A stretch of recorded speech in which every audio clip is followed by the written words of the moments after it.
Welcome to Bigger Than the Game with Jeremy and Jose. I'm Jeremy Dove, and we're doing a special YouTube rewatch. I'm Yeah, joined by my tag team partner, the man, the myth, the legend.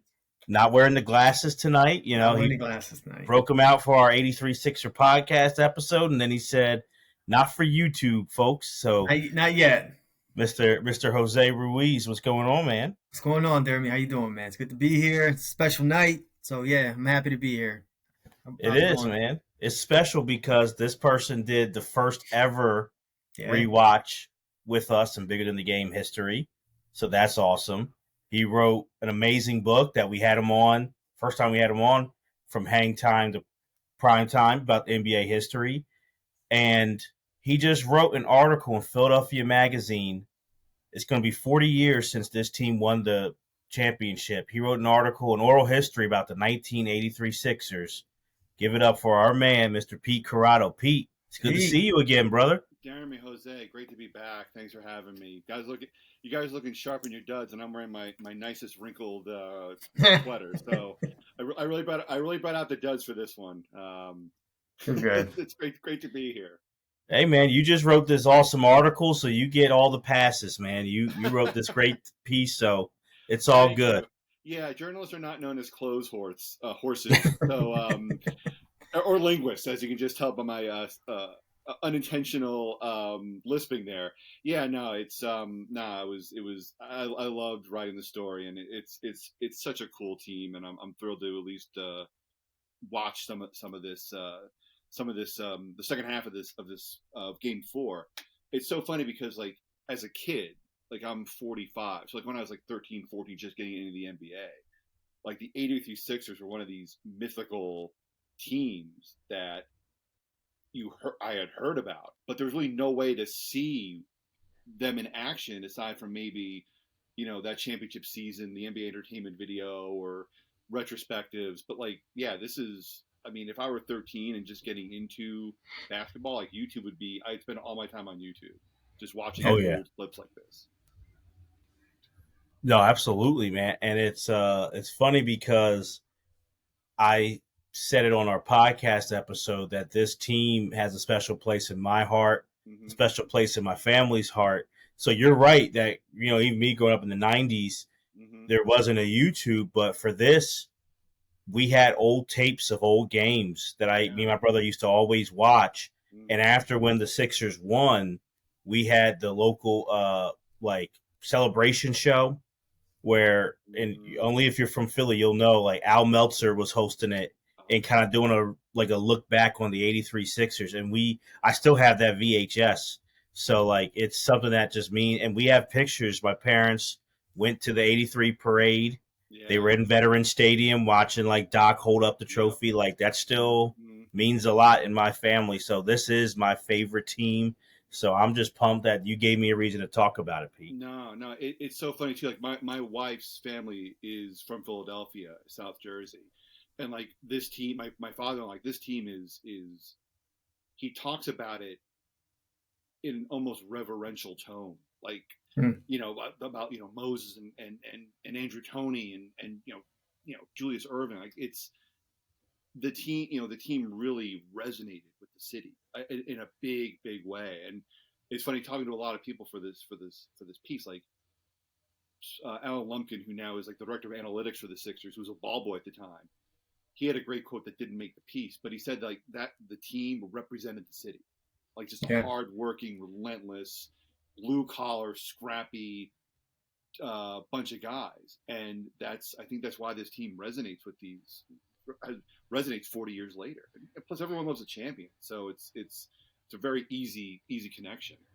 Mm-hmm. Yeah, you did a great job, Pete, in the article, kind of referencing like how the city of Philadelphia looks at sports, right? It's just like we're never good enough, right? We're always there sometimes, and we're sometimes there, and then we just don't get over the hump, like always. Yeah. That's like something we hang our hats on, right? Like, but this team was totally different, right? And I love that you pointed that out, and you were right. Like this team had superstars. Me and Jeremy talked about it when we did our episode. They had superstars, but these superstars were not very like flamboyant. Like they weren't all in your face and loud. Like even Doc was like really quiet, low key, but he just did what he had to do.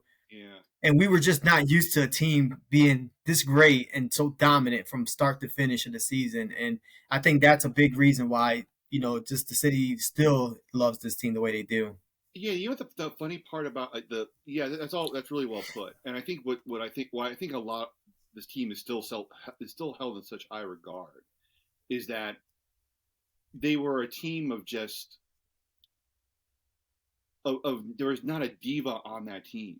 Right. Like everyone on that team, it's funny. Like you there were no problems, no headaches. I mean, everybody on that team just kind of understood what their role was and just did it exceptionally well.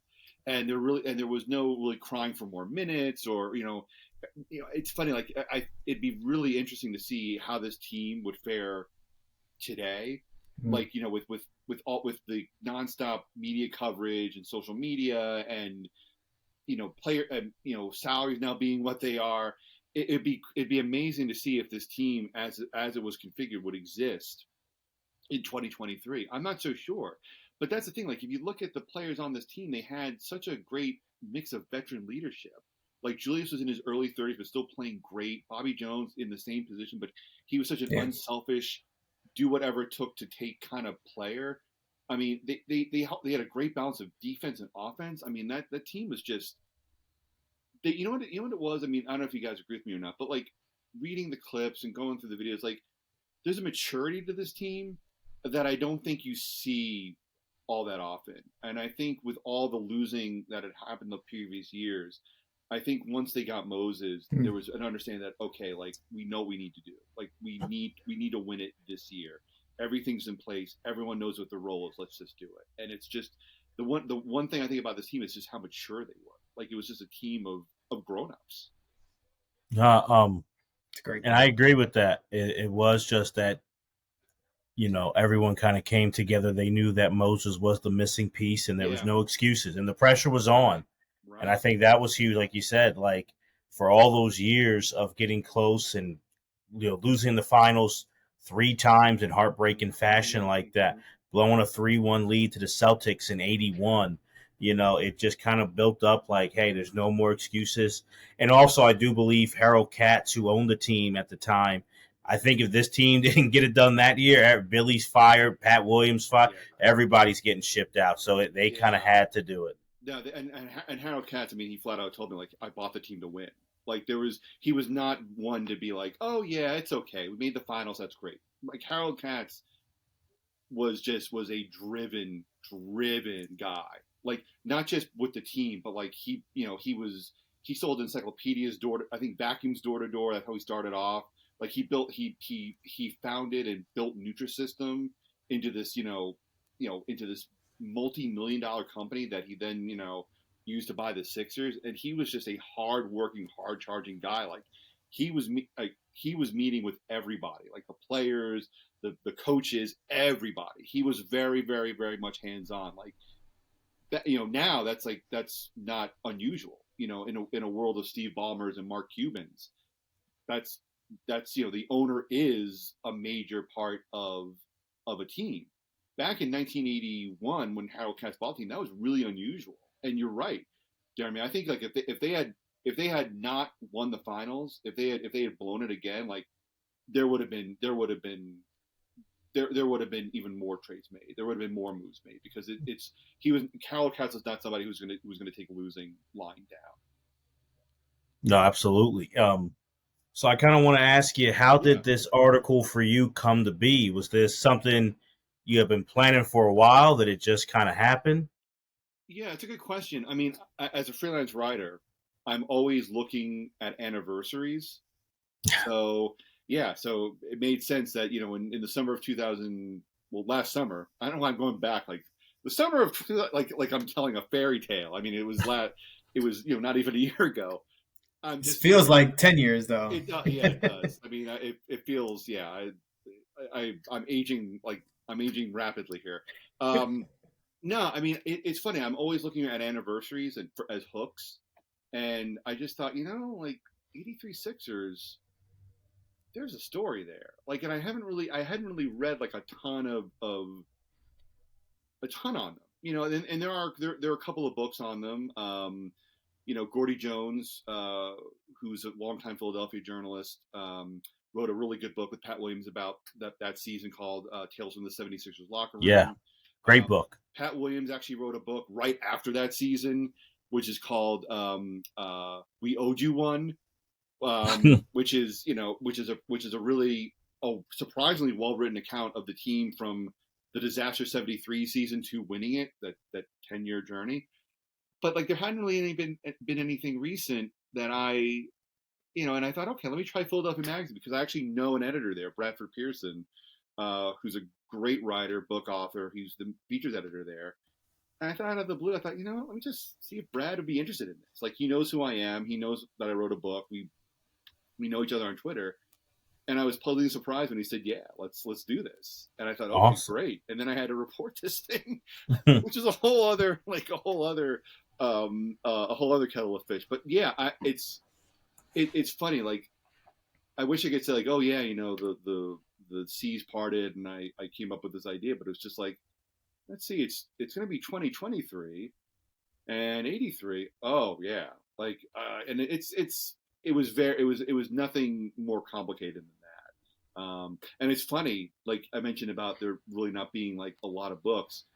Luke Epling, who's a great writer, who wrote the book Our Team about the 48 Indians with Larry Doby, Satchel Paige, Bob Feller.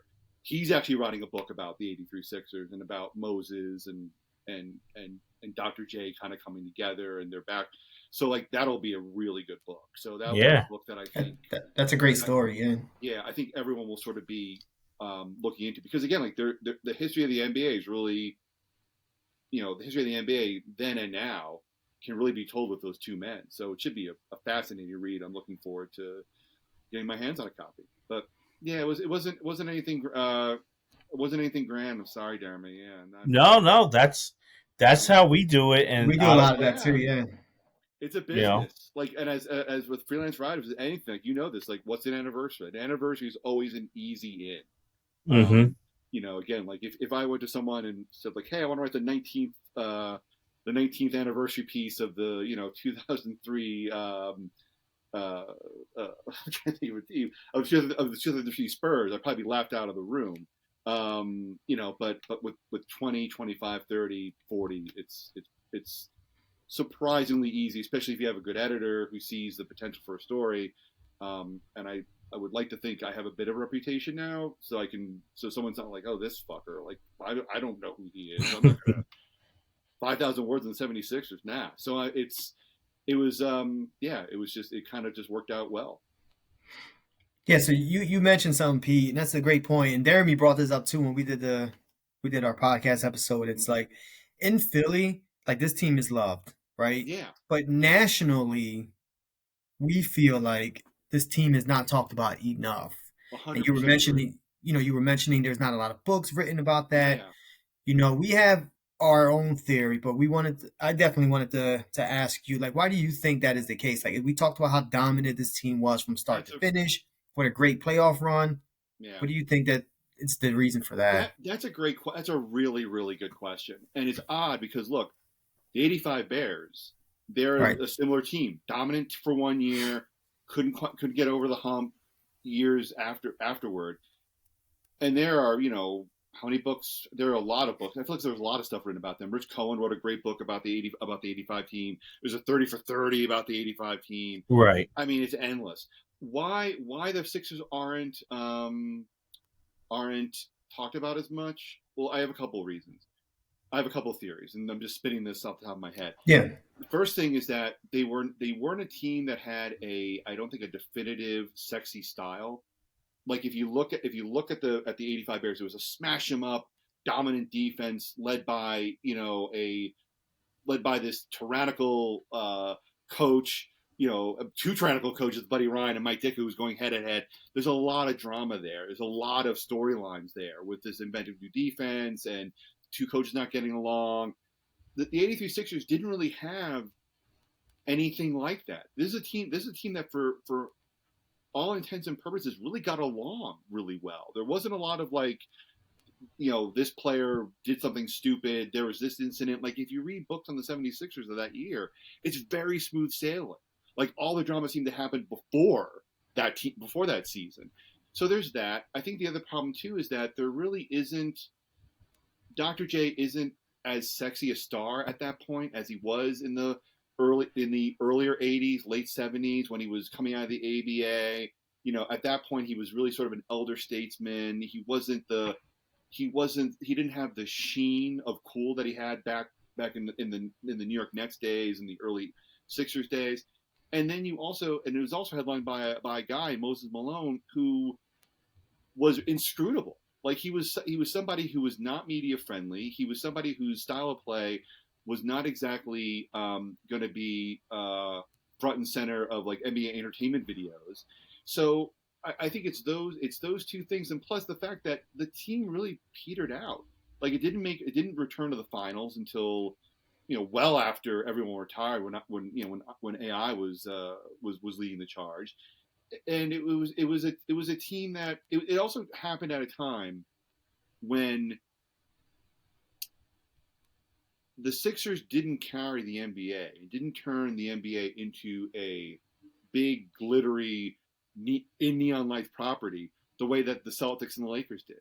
Like right after 83 is the first of the three Celtics Lakers finals, and that becomes the fulcrum on which the NBA's history and its fortunes turn. So I think the Sixers got forgotten for that, and it's unfair. But if you look at those series, then it goes right into Michael Jordan.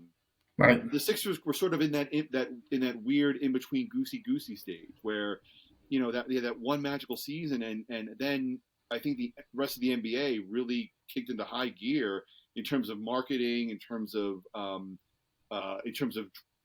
drama, in terms of the matchups that were presented at the end of the year.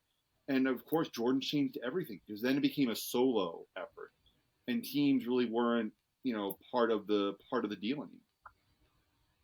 But and I think that's great points you made. I just think because in your piece and as kind of what we said on the podcast, they were looked at as one of those premier franchises, and they kind of that how bad the 70s were. Right. That early 80s, they kind of helped. It was the three of them. It was Celtics, Lakers, and Sixers. Right. And I think that's just for me where I'm disappointed at. Now, all three of us here love history, right. So we're different. But if this team had won it 5 years earlier, they won in 78, I wouldn't agree, but I would totally get why they're forgotten.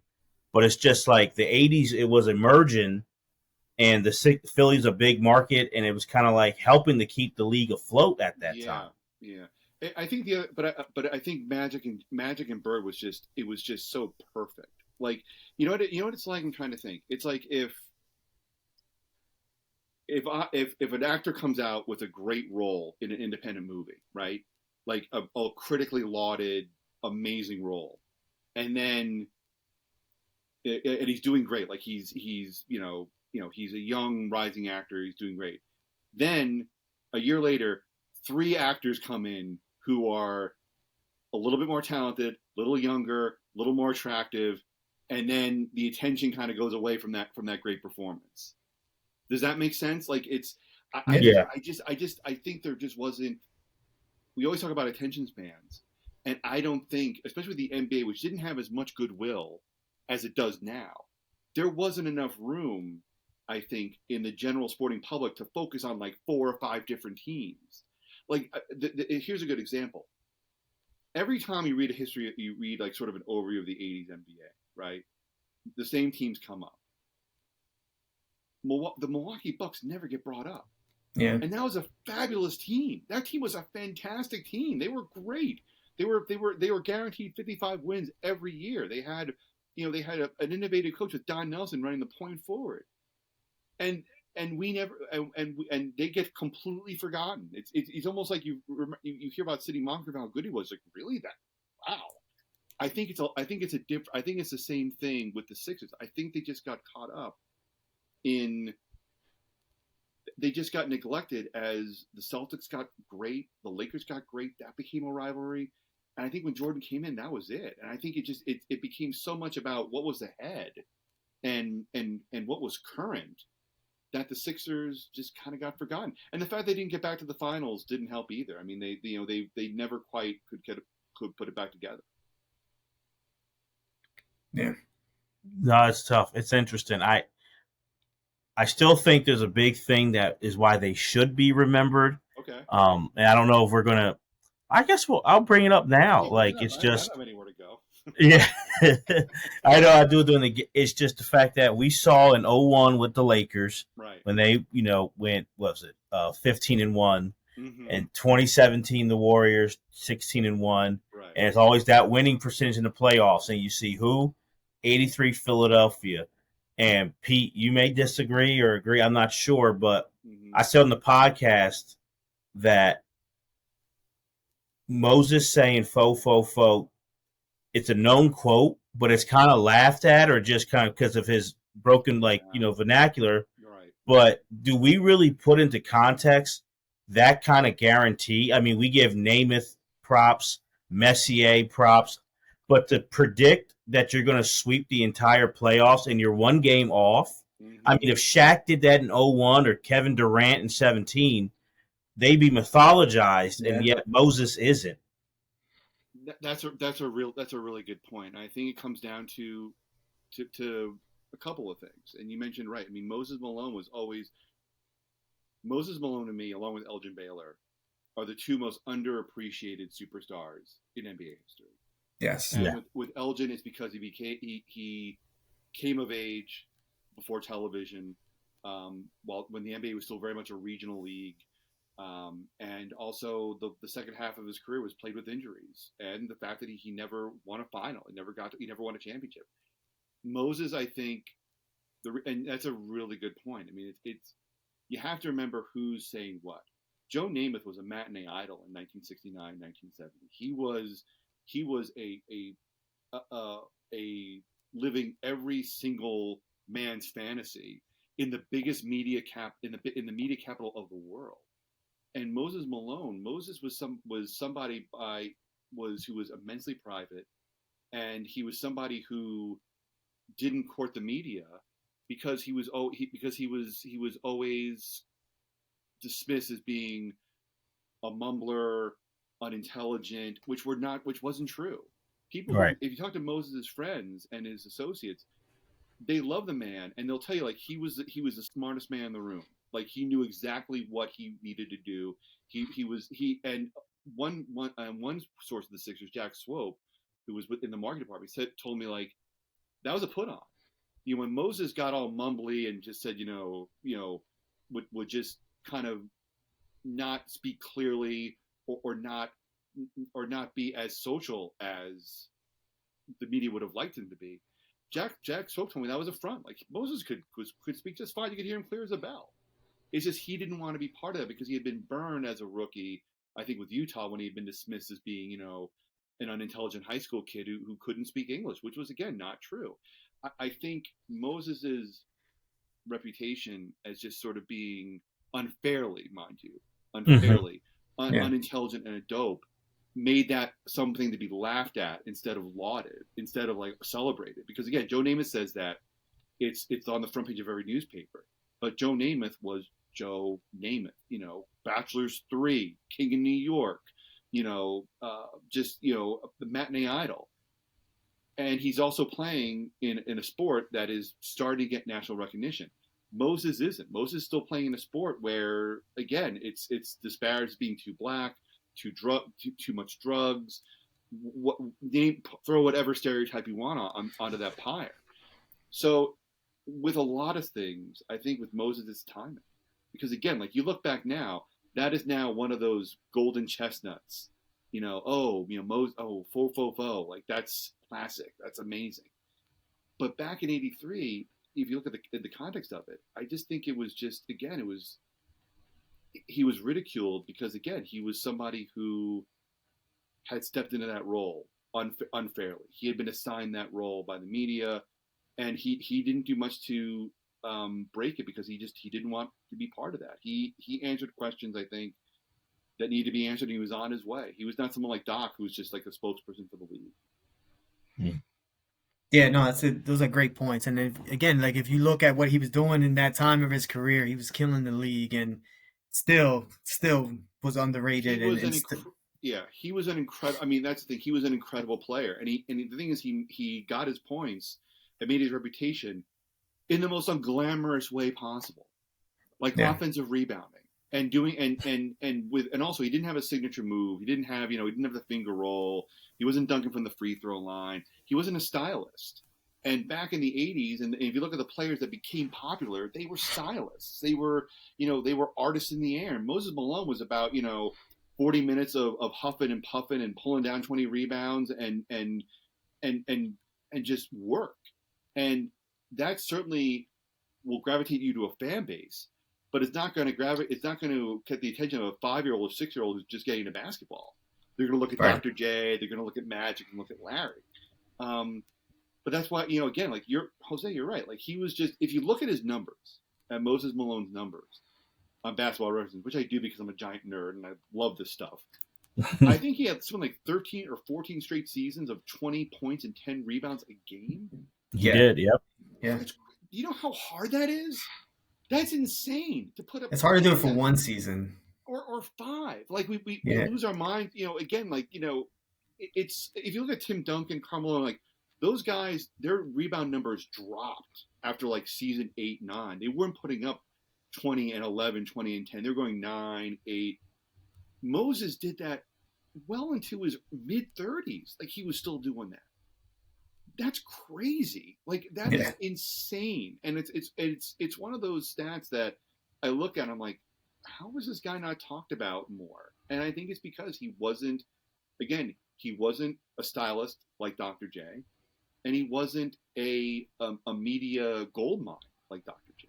He didn't want to play that role, and I think that affected his legacy among the general public. But I think with hoop heads, guys that are men and women, that are into the history, that read the books, that want to learn about the game's history, he's one of those. He's right up there. He's a name that you have to discuss, and you want to know more about. So it's a shame. Like I just again I go back to Elgin and Moses. Those two guys, I think they just don't get enough credit. And unfortunately, Moses died when he was 60, and he never got a chance to write his autobiography.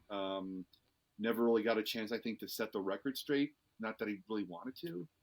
No, I write his memoir. So I think the only way he kind of mentioned now is honestly through Charles Barkley when he tells his story about how Moses mentored him when he first came to Philadelphia. Yeah. And if Chuck didn't do that, I feel like you really wouldn't. I mean, you already don't hear about Moses, and he's to me all time. He's better than Kevin Garnett. Yes, he's better than Karl Malone. Agreed. But those guys are talked about more.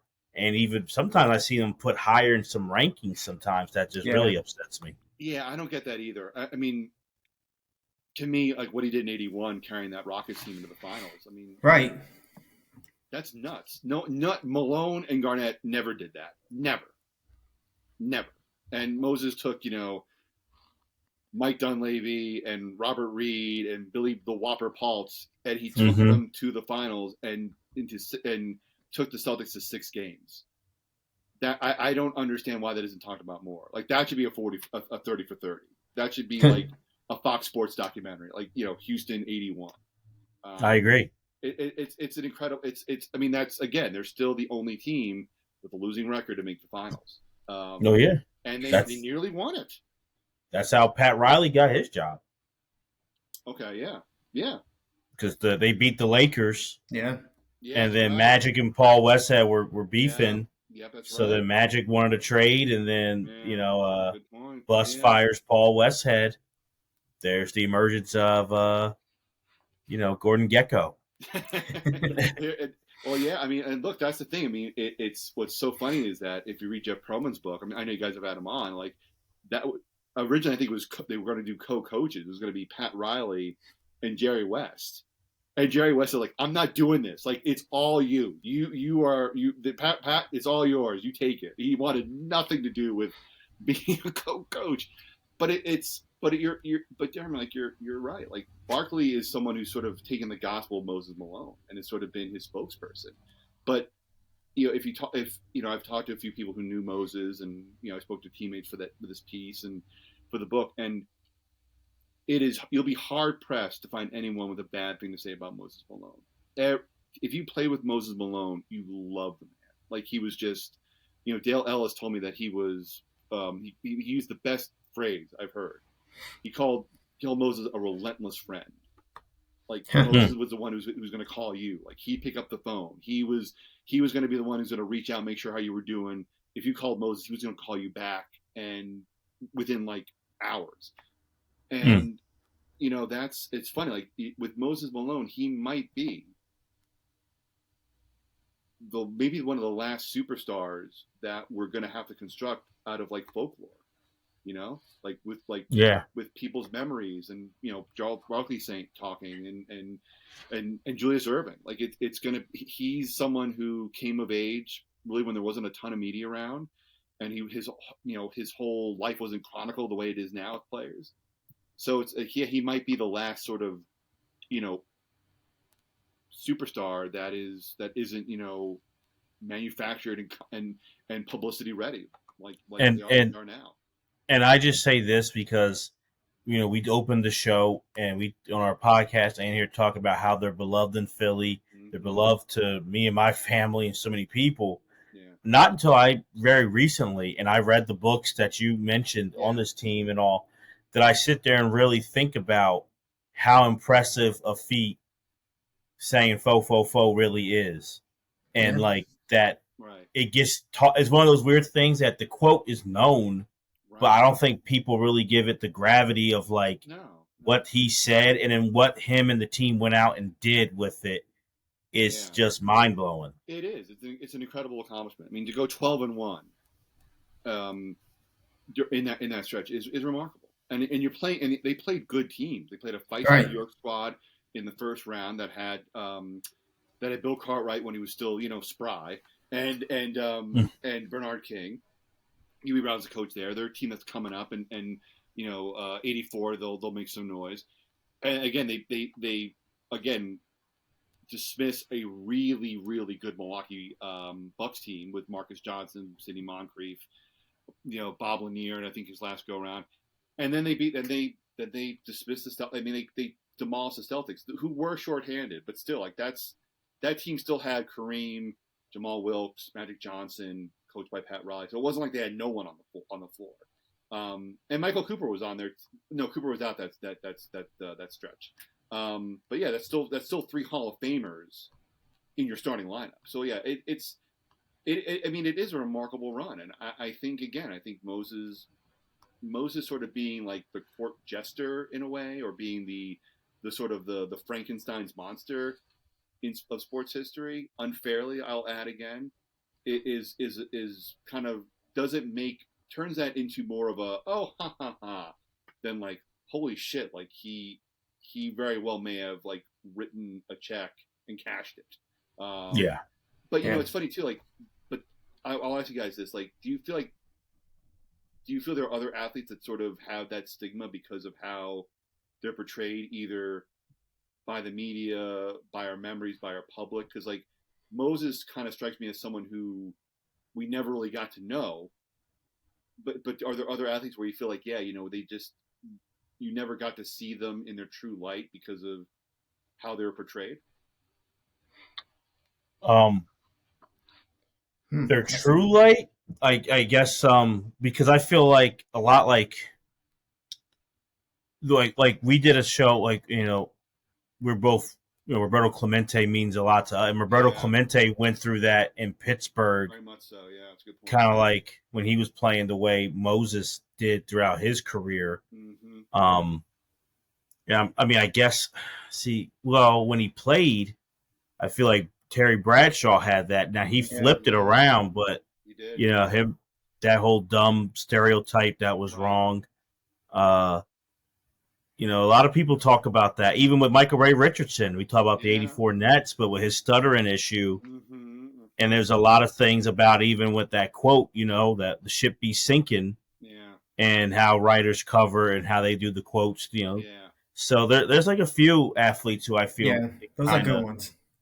Yeah. happens to. No, that's yeah. I again, I think it's also like you mentioned the 70s and 80s. I think it was a lot easier to do that then. I think there was still this assumption that dumb jock, ha ha Hmm. ha, and I think that's gotten better. I would hope, but I think but back then it was certainly like a stigma that was hard to shake. Especially, Yeah, I think if you're African American or Latino, like it was just again like the media corps back in like the 70s 80s even even now, like there's not a Yeah. ton of diversity, like it's especially like in the 60s 70s, a lot of white, that's all white dudes, so there's not a lot of empathy, I think, on that side.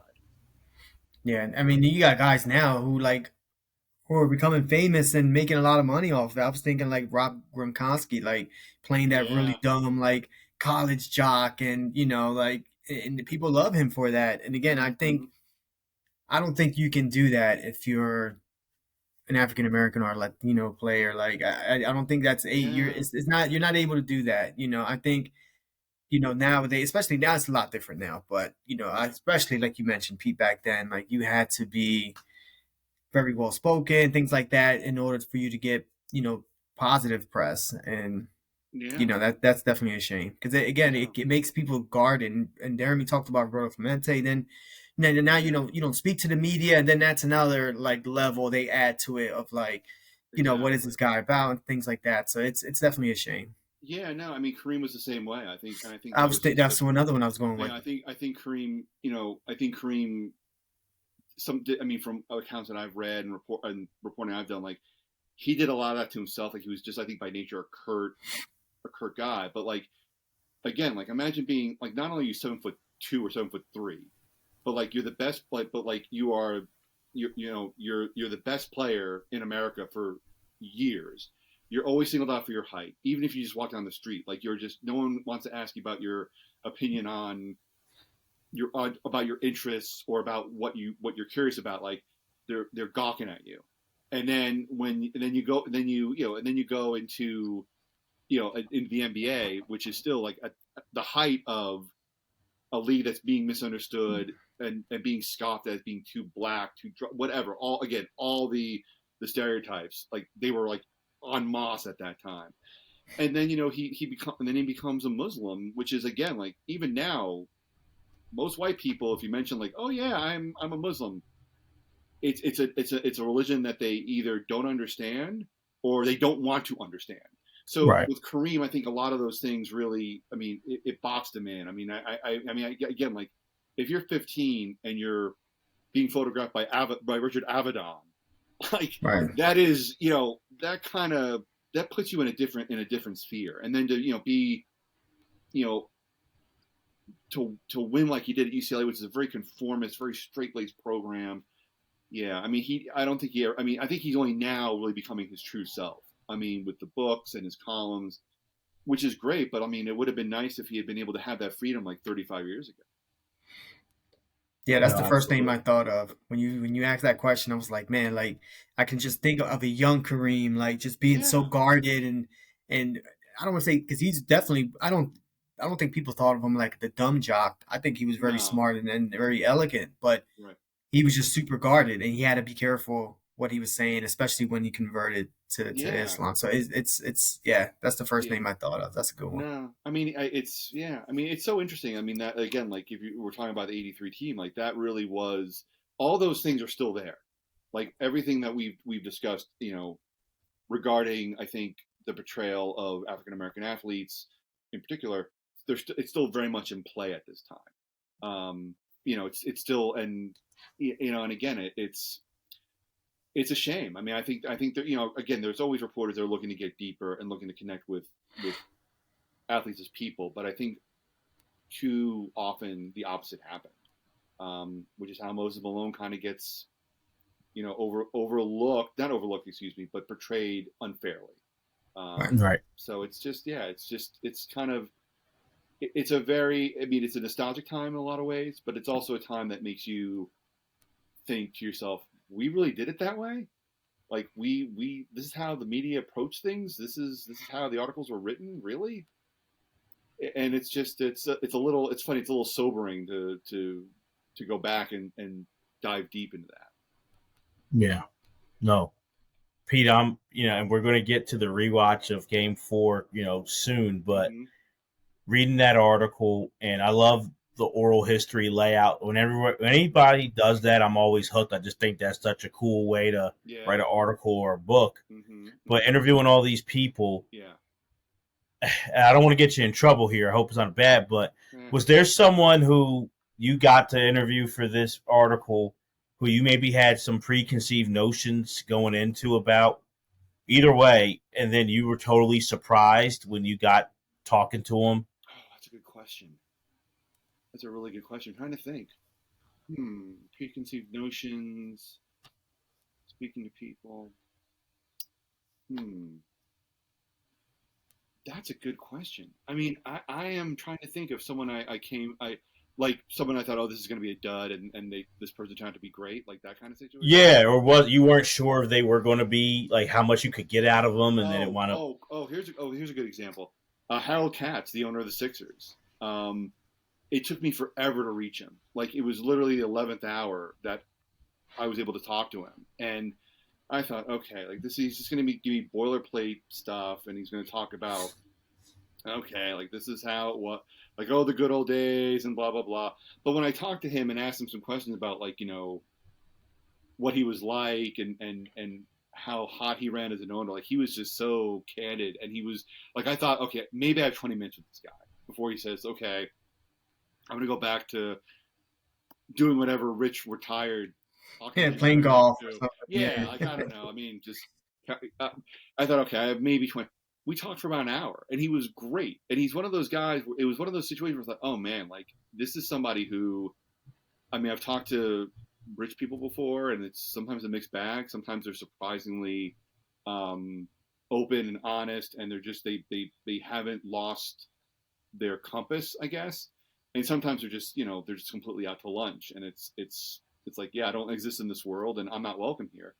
But Harold Cass was just, he's again a South Philly kid who made good, and there's very much part of that. Like he was, I asked him about, and again, it was one of those things where like nothing felt off limits with him. So I asked about like, you gotta ask, like with Andrew Toney, like things didn't end well there. His feet, yeah.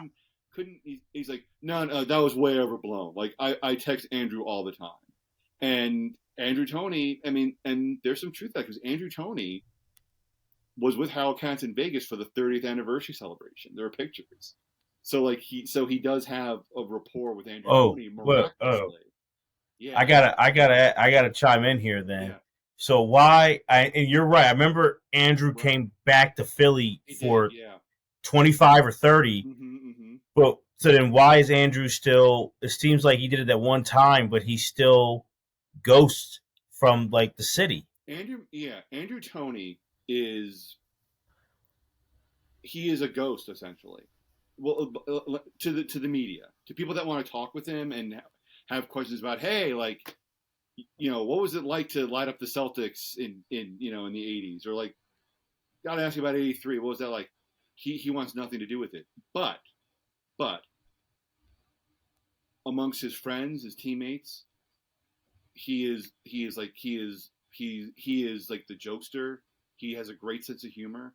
He's really happy. I think he's in Georgia. I think he's either a school administrator or a teacher, which I know sounds ridiculous considering how intense he was. But like he's somebody who just is he's just very private, and he celebrates privately. He was in Vegas with the team, I think, for the 30th anniversary, and he's on there's a 76ers text chain with the players and the coaches. Like he's on it. He's just somebody who I think he's kind of moved on, which I think is very odd, because I think there are a lot of people that want to know what happened to him. They want to know more about what kind of player he was, what it was like, what it was like to be as good as he was in that short period of time. I mean, I'm sure there's a ton of journalists who would love that opportunity, but I think Andrew is just very happy just being with his family and being I guess a private citizen. I don't think. I mean, again, I think he certainly had rancor toward the franchise. I mean, it's been very well documented. But I think with age and with time, I mean, I think I think he's just kind of grown mellower and is just he just doesn't want to share what he went through, which is, I mean, it's his right. But yeah, he's a fascinating guy.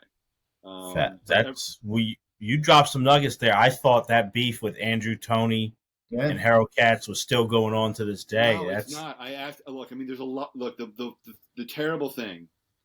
This is the burden I have to bear as a writer, is that you write something and then there's so much stuff that makes the cutting room floor. Like there's just, and one thing that was on the cutting room floor was, and I'll bring up more stuff I'll drop a little more nuggets when we do this game in the next like 3 hours. But like that's one thing I wish I could have put in, like the fact that according to Harold Katz, this is Harold, right? Things are okay. And again, like Earl Curitan, Mark Ivoroni, like Ron Rabina, the assistant equipment manager, like they text Andrew, they're in touch with him. He's cool with those guys, but he's very reclusive.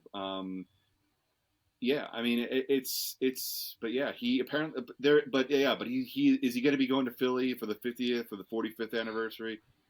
Probably not. He's very private. But again, like quite the jokester. People love him. Like he organized the swag bags for the 30th anniversary party in Vegas. He has fond memories of the team and he's part of it, but I think he just doesn't want to, in terms of being public about stuff, it's just not his bag.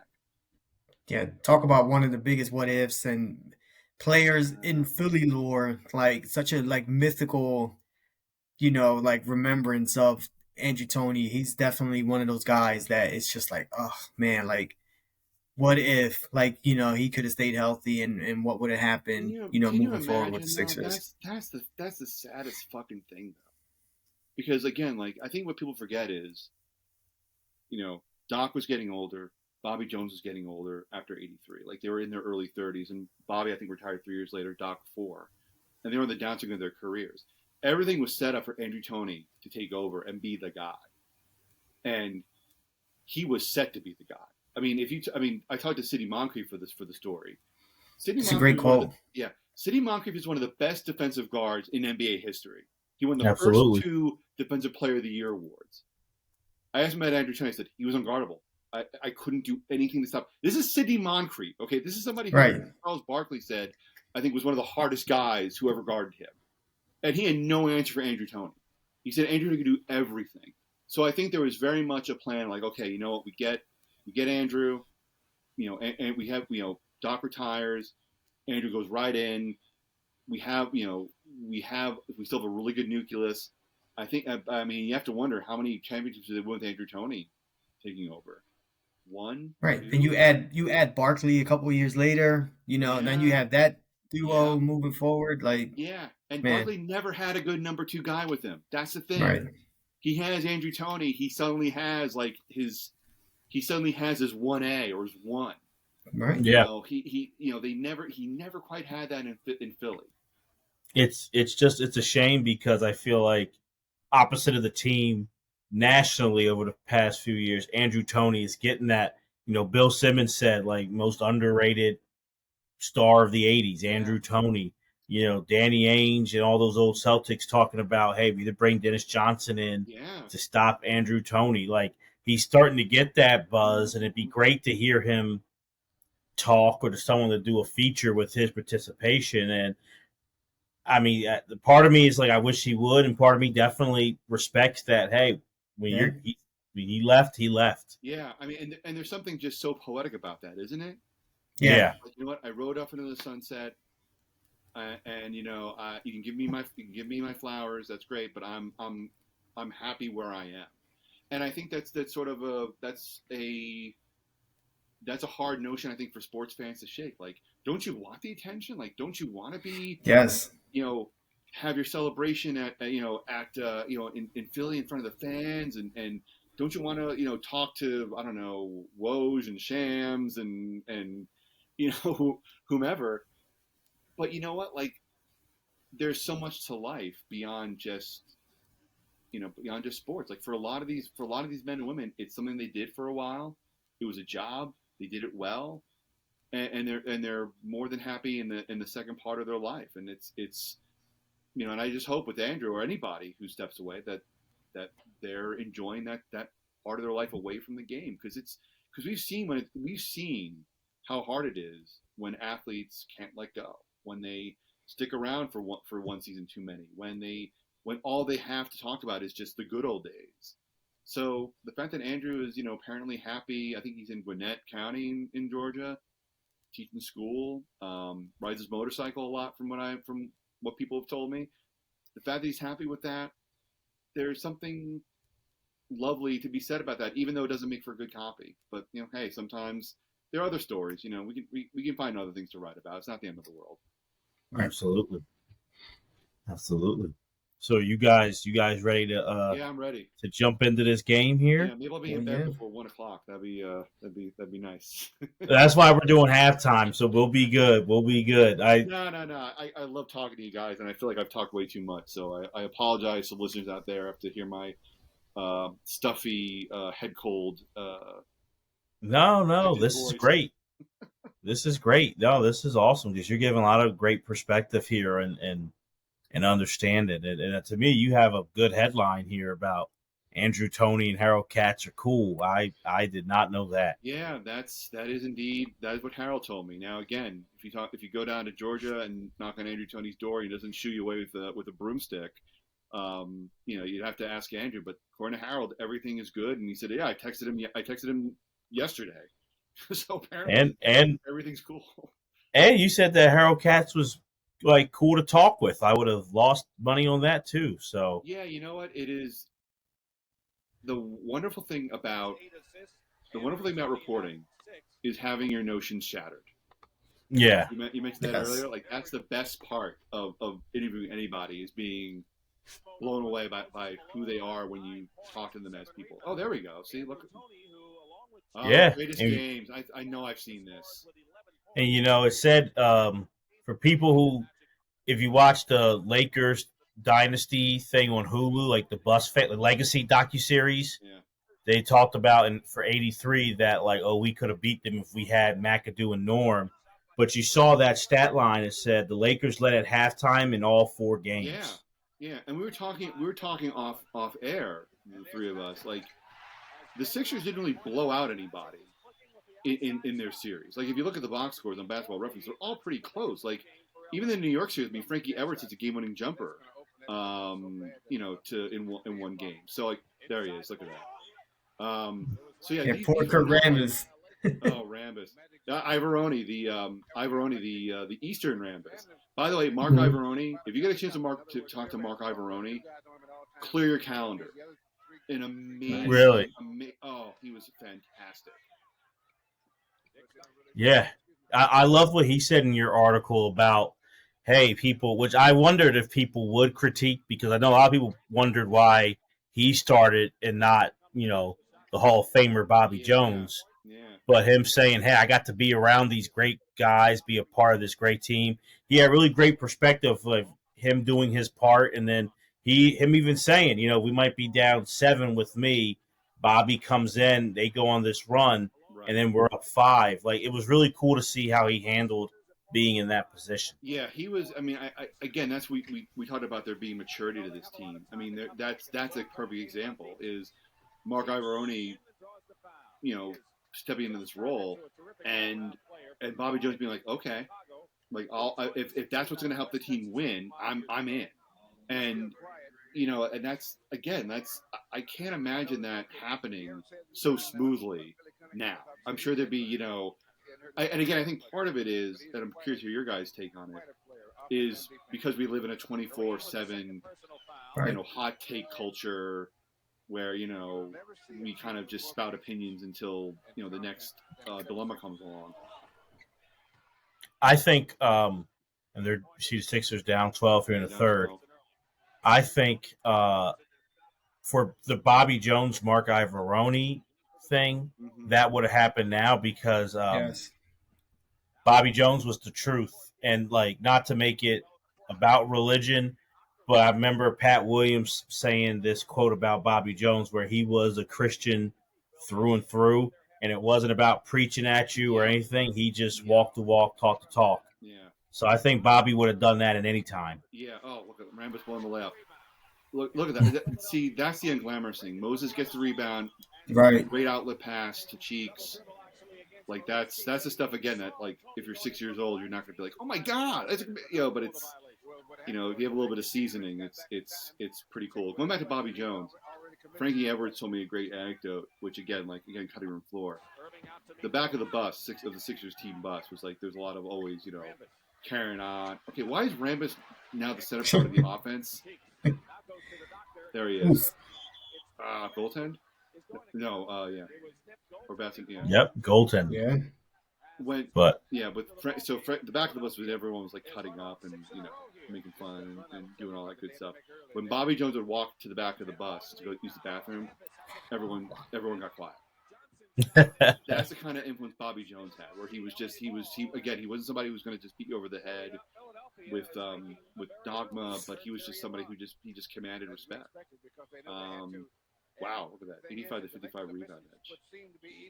Yeah, we talked about Bobby Jones on the podcast a little bit there, and just kind of like how great Bobby Jones was, and like just thinking about these wings and someone like Maurice Cheeks pushing the point, and on the fast break when you got Bobby Jones on one side, Doc on the other side, it was just it's hard to keep up with these guys running up and down the court. And then we talked about also how great defensively Bobby Jones was, and he had great size at the small forward, that for that position, and just great size, length. Like he was just an all around like great player. Yeah, I mean he could do a little bit of everything, right? And he was, and again, like that's why Moses fits so well into this group, is because like he knew that his primary job was just rebound, kick the ball out. Like and Billy Cunningham talked with him about that. Like that's what we need you to do, and we'll get you the ball to score. But like you're gonna be the guy that gets us going. Nice pass by Julius to Mark. Yeah, and and you mentioned it earlier, Pete. Like this Sixer team, like they can score with anyone in the league, right. But also, at one point on the floor, you got Maurice Cheeks guarding your point guard. You got Bobby Jones guarding power forward, possibly small forward, and you got Moses down low guarding the center. Like that's three tough defensive players right there. Yeah, 3 guys who made first team all defense this year. Yeah, that's right. I mean, and Julius was was a decent defender. Andrew Toney was quick and could got his fair share of steals. But yeah, it was such a well-balanced team. I mean, the bench could have been a little bit deeper, but they fixed that by getting Reggie Johnson and Clement Johnson in trades. They needed more size. Look at Moses tipping that. That's what he does. That's what he did. Tony. They're chipping away. Yeah, down 8 now, 69-61. They should go to Rambus more. That's what Riley should have done. Put Rambus on the low blocks and just have him go work. That would have definitely tricked the Sixers for sure. Yeah, exactly. I was curious because you spoke about in the article about Billy Cunningham and his influence, and I never quite knew how to feel about Billy's influence as a head coach with this team, because he kind of became a head coach kind of in the way Pat Riley did. He kind of ascended kind of out of nowhere. Right. So, like, it was kind of cool to hear what you said about Billy's influence on this team as a head coach. Yeah, no, I mean, I think again, it goes back to maturity. I think he treated these were grown men, accomplished men, like men. And he was also somebody who I think he was just so prepared and so dedicated to winning that I think it was infectious. But he also knew which guys to ride. He knew which guy. He reminds me a lot of, like, you keep hearing that about. I heard that a lot about Chuck Daly. Like he kind of knew what buttons to push. He knew when to soothe. He knew when to spur. And I think Billy Cunningham really knew how to do that really well. And I think there's also respect here too, because people forget Billy Cunningham was a great player. I mean, the Kangaroo right? Kid. Yeah. He's a Hall of Famer. He's a top 75 player. So and he was a recent player. I think his last game was 75 when he tore his knee Yeah. at the Spectrum, memorably, gruesomely, I should say. So he was still pretty recent, and the players, they loved him. I think because he let them be. He let them be themselves. It wasn't like, okay, we gotta. It wasn't like some coaches where everything has to be like suit and tie. We do this the right way. He was somebody who kind of knew when to be a coach and when to let the players play. No, and you mentioned Chuck. Chuck Daly's not an assistant on this team. He had Right. left with the Cleveland, but Chuck was an assistant under Billy Cunningham. Yep. Matt Gukas, an assistant on this team. Right. Jack McMahon. Mm-hmm. I mean, a very, very good assistant coaching staff. Yeah, and Billy said that was a big part of it. It was, again, he had 3 or 4 years with those guys, and Chuck Daly. I think he coached at UPenn. Yep. So like he was. I mean, Jack McMahon is somebody who had been around for decades. Like he had been everywhere. So he had a great. He was able to kind of learn on the job very well with those guys. And Matt Gukas was he's on the staff now. He was an accomplished coach too and a player. So like they had a really good setup for Billy to learn, and I think he took full advantage of that. I mean, his winning percentage as a coach is bananas. It's like 630 or something. Yeah. Jamal Wilkes jump shot there. Yeah, his game's physical for sure. Yeah. Here we go. Yeah. Well, here we go. Moses down low. Can you get it to him? Oh, look at him. Look at that. Is that Landsberger? Yeah. Tony inside. Nice move. Ooh. Yeah, we also talked on the podcast. Pete, sorry for interrupting. No, yeah, but no problem. It's your show. I'm just here. We were talking about Kareem and obviously how great Kareem is, but how Moses was able to do a lot of things, and you talked about it in your article, like how he gave Kareem a lot of trouble, and I just wanted to see if you can talk about that a little bit. Yeah, no, I mean, I talked to, again, close to 50 people for this article, including a few folks that were, with the team and from start to finish, and Kareem wanted no part of Moses. Like that's what Pat Williams told me flat out, the GM, and like Kareem just didn't want any part of Moses because he was so physical, and Kareem wasn't. I mean, Kareem played in the paint for sure, but he wasn't. Oh my goodness, this is. Look at that. That's great. That is amazing, Pat O'Brien. I have a great Pat O'Brien story from this interview, based on the interviews I did, but I'm going to save that because it's pretty. I'm going to save that for my memoirs because it's pretty incredible. A good Pat O'Brien story, really? Yeah, I mean the interview I had with him was just he's a great guy, and it was a terrific interview, but like it kind of ended with him getting into an argument with somebody that he was sitting next to at a restaurant. It was crazy. It's a whole thing, but it was pretty. But it's like, okay, I guess the interview's over now because suddenly the phone just went dead. But no, Pat's a great guy, and he's it's funny too. Like it's just he was somebody who like we now have sideline reporters like just everywhere. Like I'm in about a year, you guys will have a sideline reporter who will decipher my gibberish. But like back then, like Pat O'Brien was pretty much it. Like it was Pat O'Brien and like maybe you get Leslie Visser or something like that. But like so he was like a presence. Now it's like there's sideline reporters everywhere. It was a huge name, and it's Access Hollywood too. Yeah. There's Bobby. Oh, there's that jump shot. That kind of coiled spring jump shot of Andrew Toney, which you got great jump shots here. You have Jamal Wilkes with that behind the head, catapult thing, and Andrew Toney with that cold spring jump shot. It's a funny story about that. There's a guy on Twitter he should follow. I think it's Dr. J Fan. Is his name? His handle. Okay. Because he's a collector and 76er fan. He's like just tons of Dr. J stuff. But he was a Sixers fan, and he once asked Andrew Toney about his jump shot. I don't know where it was for a game or whatever. And Andrew Toney said, and I'm paraphrasing here, "My jump shot is not a topic of discussion." So, yeah. Moses clearing out. You got to keep the secret there, man. I keep the secret alive. Exactly. Yeah, that's part of the myth. Yeah. Look at Bobby. That's what he'll do. Right over Kareem, too. White shadow right there. 15-foot jump shot, little thing, and he'll do it. Yeah. Great dunker. Oh, man, he's such a good dunker. Oh, yeah, we mentioned it in the podcast. Probably one of the all-time best dunks. He dunked on Larry Bird. Oh, that's amazing. That's an amazing dunk. Just a great finisher. Bobby was such a great finisher. Yeah, it's funny too. Like, just a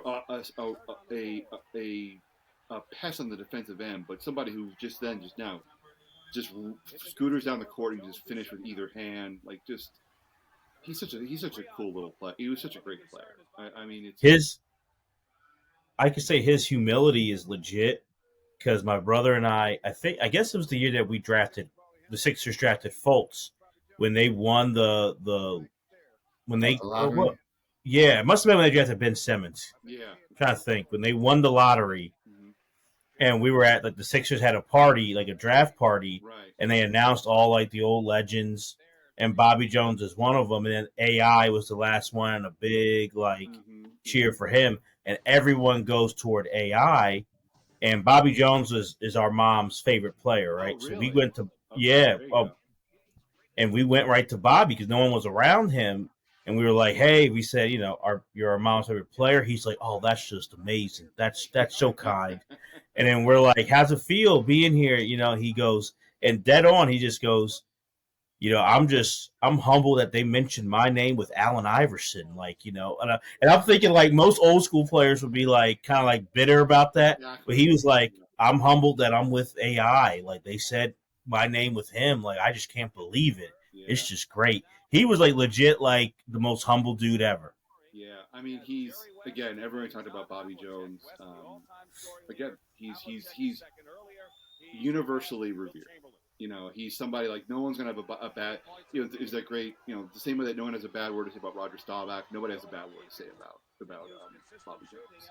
And he's somebody I hope to have talked with for the story. That was the thing that kind of pissed me off a little bit. I couldn't get as many of the players I wanted to. Bobby Jones did not return numerous emails that I sent. Maurice Cheeks was not made available through the Bulls, where he's now an assistant coach. Yeah. And Julius doesn't deal with Philadelphia Magazine anymore. So that was, even though I have some connections, in NBA circles, that was couldn't get to talk to him. So, but that's okay. This team is just, it's funny, just this podcast kind of proves it. But the best part is that it's talking to people who were there. Really is that's where you find out about this team, I think, and what people. And there's Bobby Jones with another 15-foot jump shot, on cue. No, and I think it's I think it's cool. There's so many angles to take, and the one quote you had in there was by I guess named Mark Wicker, the columnist. Yes. Where he talked about how Moses brought confidence to the team. Right. And he said that their confidence came and went at times when they played the best teams. Mm-hmm. But Moses had tremendous confidence, and that kind of turned things around. And do you think that was a person – because we talk about all these humble guys. Right. Was that a personality thing, you think? Or was that the heartbreaking losses kind of took its toll on their confidence? I think it's the losses. I mean, I'm trying to think who I spoke to about this, but they needed a change. They needed a shakeup. And Caldwell Jones was a fine player, and his teammates loved Caldwell Jones. In fact, his teammates gave him a ring. There's a great anecdote in Gordy Jones's book where it's either in Caldwell Jones's kitchen or his driveway, where I think it's his driveway. Yeah, his Earl Currington, the other player, they gave Caldwell a ring. They love Caldwell. Players love Caldwell Jones. Moses loved Caldwell. Yeah, that was one of his best friends. So, but they needed to change they needed to switch things up, and I mentioned this in the piece, and it was definitely obvious here in the 80s. you needed a primetime center to win. You needed the offense ran inside out for most NBA teams. So you needed a guy who's going to, get the job done in the middle. And Caldwell Jones was a fine player, great rebounder, again, great glue guy. Yeah, they had a lot of success. Yeah, they did. I mean, look, getting to 3 finals isn't like a failure, Not at all. But to get to the next level, they needed a special player, and they got Moses Malone. And the ridiculous part about that is, like, if you look at, they didn't lose anybody of impact to get him. Like they didn't they didn't have to. The compensation was, I mean, their core was pretty much left intact, and they got Moses. I don't think that happens now for a variety of Not at all. Yeah. No, yeah. Nah, you lose Caldwell, and they gave up Dawkins, Steve Mix. Yep, Steve Mix. But there's Skyhook. Oh, Moses. Oh, look at that. That's crazy. He was at 3 guys around him. Oh. Man, they beating each other up. Yeah, Steve Mix was let go. Then I think a lot of Hollins got let go. A couple years before Henry Bibby. Like there was a lot of. There was always sort of like a tinkering with the recipe, so to speak. But getting Moses without disrupting the main group was just, I mean, that's just brilliant work by Pat Williams, and also brilliant work to know that we're not gonna get into a compensation battle with Houston here, like, because if Larry O'Brien decides to offer compensation himself instead of the Sixers giving up something, who knows? Like, they could have given up Bobby Jones or Dr. J or Maurice Cheeks. It would have been a nightmare. Oh. Great block by Bobby. Yeah. Just the spark he brings. He said, to this team. I mean, one of the ridiculous things is how long it took him to get into the Hall of Fame. And it's kind of shameful that Michael Cooper isn't in the Hall of Fame. Like, I agree with that. I don't know why. Again, Bobby Jones was a great player and deserves to get in. But if you get Bobby Jones, then you got to put in Michael Cooper. Right. I think it's kind of. I don't think you can have one without the other. No, I think Michael Cooper should be in. I could say for 2 members of this team were 2 of the happiest I ever were for anyone getting to the Hall of Fame, and that was Bobby Jones and Mo Cheeks. Yeah. I was just waiting for them to get in, and I'm glad that both of them got in. And I said on the podcast that with the Basketball Hall of Fame, a lot of times there's plenty of players who are great offensively and couldn't do anything on the defensive end. Right. So if we have those guys in, why can't, even though we've seen that Bobby could play offense, obviously. I mean, he could. Yeah. But it's like, why not get defensive guys first into the Hall of Fame too? That's a good question. That's a really good question. I mean, it would have been a shame if either one of those guys had died before getting that honor. Oh, Landisberger with the rebound. He did something now. There you go. I wonder if it was a rebounding play. You guys remember that there was a great anecdote in Jeff Pearlman's book about the Lakers where Mark Landisberger asked for rebounding plays? Yeah, I do remember that. Yeah. That was a great book. I love that book. It's one of the best basketball books I've ever read, and that's the kind of thing I want to do with anything, is just to report the hell out of something. Just Well, I can ask you this then. You're a perfect person. Oh boy. So, Winning Time, season 1 on HBO, off of Jeff Pearlman's book on the Showtime Lakers, was a hit. Yes. Was successful. Mm-hmm. Now, the way Jerry West was portrayed on the TV show, right, different than how he was portrayed in the book. I mean, there's some similarities, but pretty different. right. And there's a lot of controversy surrounding the creators of the show with Jeff Pearlman and with a lot of the NBA community, NBA legend community. For sure. So as you, someone who has written a great NBA history book, and, let's say if you write a book about another great team in any sport and it becomes popular to do a show, how do you feel about, like, where Jeff Pearlman kind of said, like, hey, it's just an exaggeration and blah, blah, blah. Right. Or do you kind of see Jerry West's point of view of, like, it's taking it too far. Well, I can absolutely see Jerry West's point of view because it's you don't have any control over it. You're just one day like you're just living your life. You're working for the Clippers and doing consultant work, and you're doing your normal routine. And all of a sudden, it's like, what? Why am I screaming at everybody in this scene? Like, why am I storming off on a golf? I have to. I can't imagine what it would be like to be in that situation where suddenly you're portrayed in a way to amplify entertainment, and you weren't consulted on it. You weren't asked about it. It was just sort of like it happened. So I can understand why all the a lot of the Lakers organization isn't pleased with that book, from what I understand. So let me phrase it differently then for you. If you're Jeff Pearlman, if that was you, what do you do in that scenario? If a person is coming out not happy about now, he didn't write he's not the showrunner for the TV show, correct.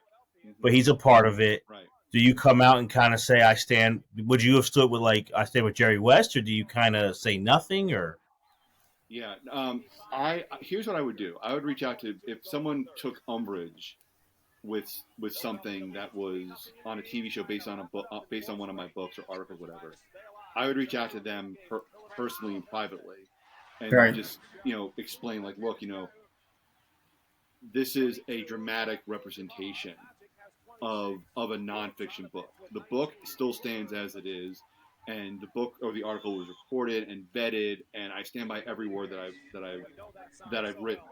But with a book, I'm sorry, with a television series or a movie, there's going to be dramatic license taken because and this is not unique to this show. Like there have been a ton of books written about World War. I'm sorry, there have been a ton of shows, movies about World War II, the Civil War that are not faithful entirety that are not wholly faithful to. Is working to the book. They're meant to be entertainment. So I would hope to. That's how I would frame it to a source. I would reach out to them and be like, look, I've heard that you have an issue with this. What questions can I answer? And let me explain what's happening here and why I stand by what's on the show. But again, like that's. But I can absolutely understand why. I read somewhere that Jeff is not. Jeff had a really great relationship with a lot of the Lakers executives from that time, like with Jeannie Buss and Lon Rosen and Linda Rambis, and that's no longer the case. And I understand why, but I think I would hope that if it were me, I would be involved enough in the show or with the creation of the show to say like, yeah, I'm okay with this, I'm not okay with that. If you can't respect my wishes, I can't be part of it. I'm sure Jeff did that. He's a smart man. He's not going to just, sign on the dotted line and just, let someone take his work without him having a say in it. No, I absolutely. I wonder that, and I'm not just saying that because you're on our show. Right.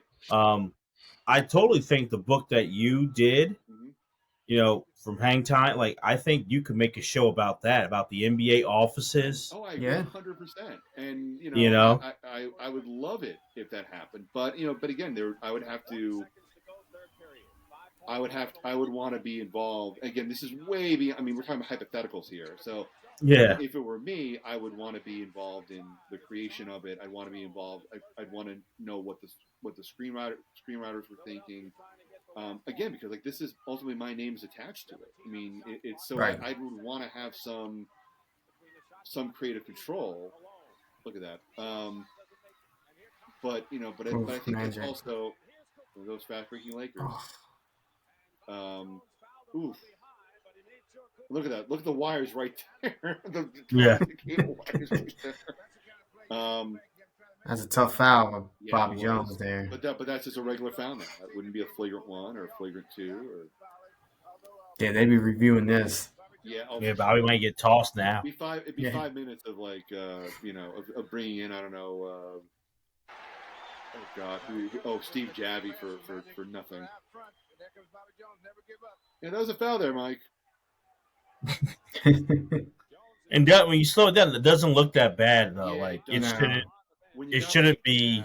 Yeah, when you have large bodies moving that quickly, if there's an interruption, in an ascendancy, like it will always look worse than it is. But going back to your question about Booker, I would love it. I mean, I would love it if that were to happen. Is it going to happen? I don't know. But if it were to happen, I would certainly want to be involved, and I would want to know that the thing that I wrote and spent 18 months on was going to be handled properly. And that's where an agent comes in. An agent comes in. That's where people come in to make sure that it's right. But it's hard because, if someone just said point blank, yeah, we want to turn this into a book. We want to turn your book into a movie or a miniseries or whatever. I would be thrilled with that. But then, I'm sure. Then there are the repercussions because then once it's always easier with a book when someone comes across as being difficult than seeing an actor express those emotions, for millions of people, especially with the network like HBO. No, for sure, absolutely. Here we go. Wow. Mark Landsberg. Yeah, look at that.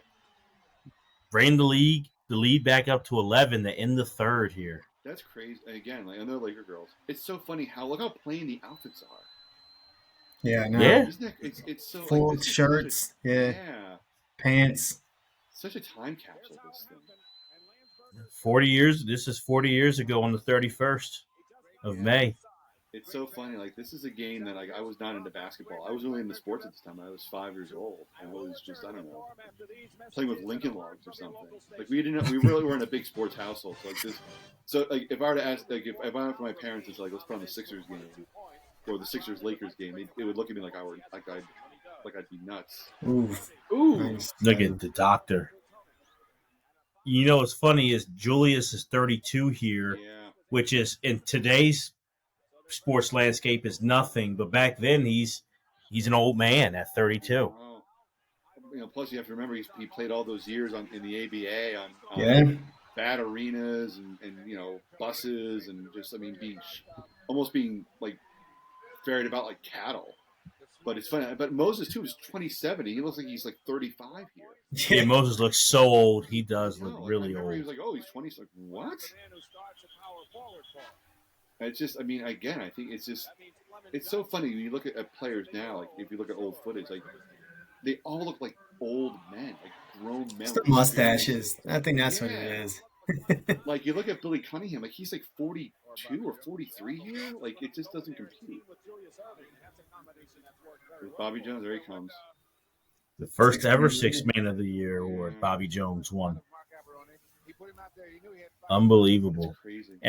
And I love watching this game in spite of an RIP, the bad commentating of Bill Russell, who just he just was terrible. And I've watched this game about 100 times. Oh, he was so. But Bill Russell was so bad. Oh, again, that's one of those situations where you think this should be terrific. He's such a smart guy, and he's got all that experience at the NBA, and it's just I listened to him. It's just awful. It's just cackling.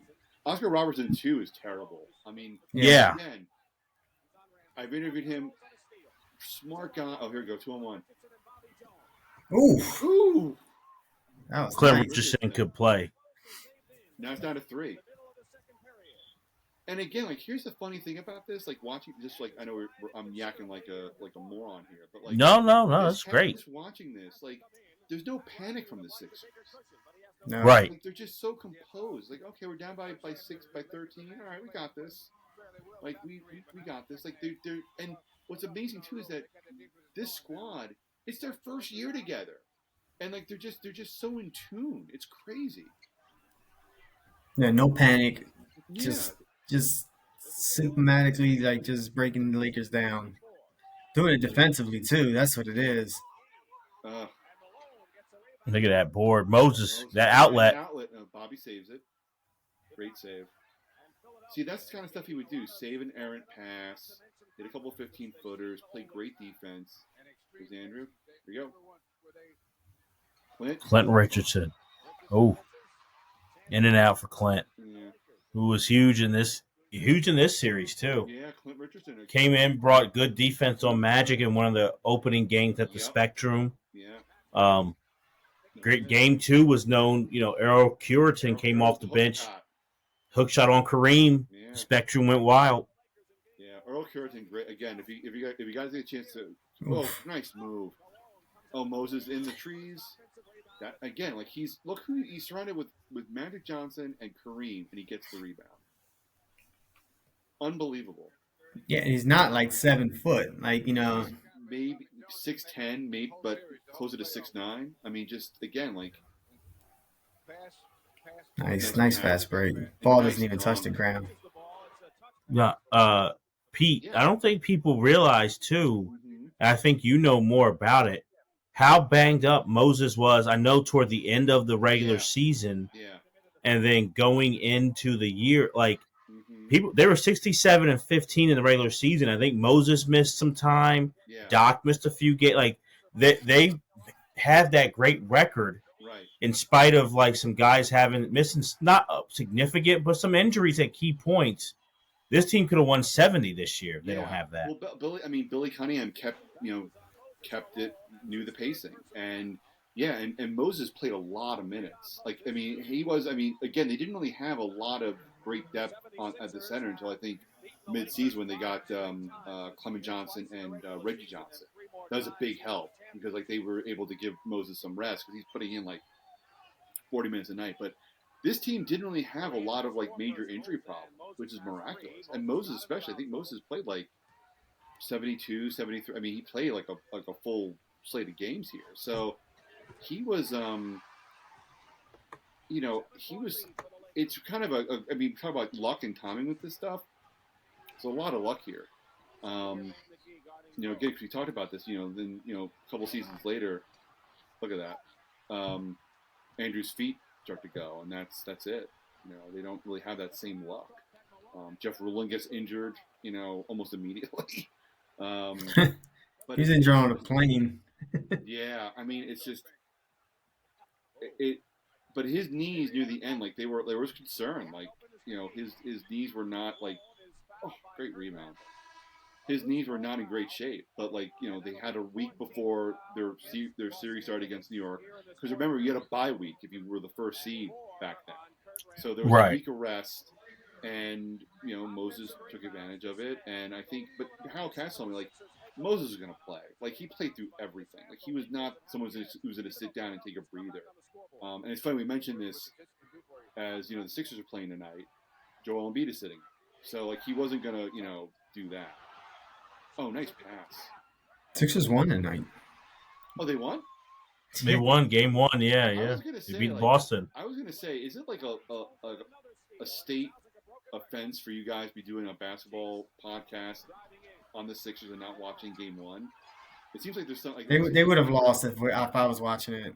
I think so too. Honestly, I think they would have lost if I. Oh, so you're saying that by not watching, you're good. Right. Trust me, if this was like a closeout game or game 7, I would have been.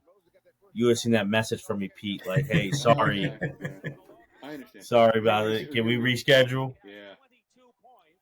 This is what Moses would do. He would tip the ball to himself, get it back up, and look, just bulldozing Kareem. And that's what he would do all the time. Just throw the ball up, tip. 3 offensive rebounds. Yeah. And the miraculous thing was he always shot a high percentage doing that. Like he wasn't like shooting like 43% every year. He was putting up like easily 50%. Like that was, yeah. I mean, he's just. I think what it is. You know how like certain like heads, like who like movies or books or whatever. Like there's certain underappreciated players that they love. I think Moses is that for me. It's like it's watching this is like. I mean, it's great to see Julius play. It's great to see Bobby Jones, even Magic. Watching Moses it's like you have to really watch to appreciate it. And this is at his best, just the grunt work. Let me ask you guys, I have a question for both of y'all. Okay.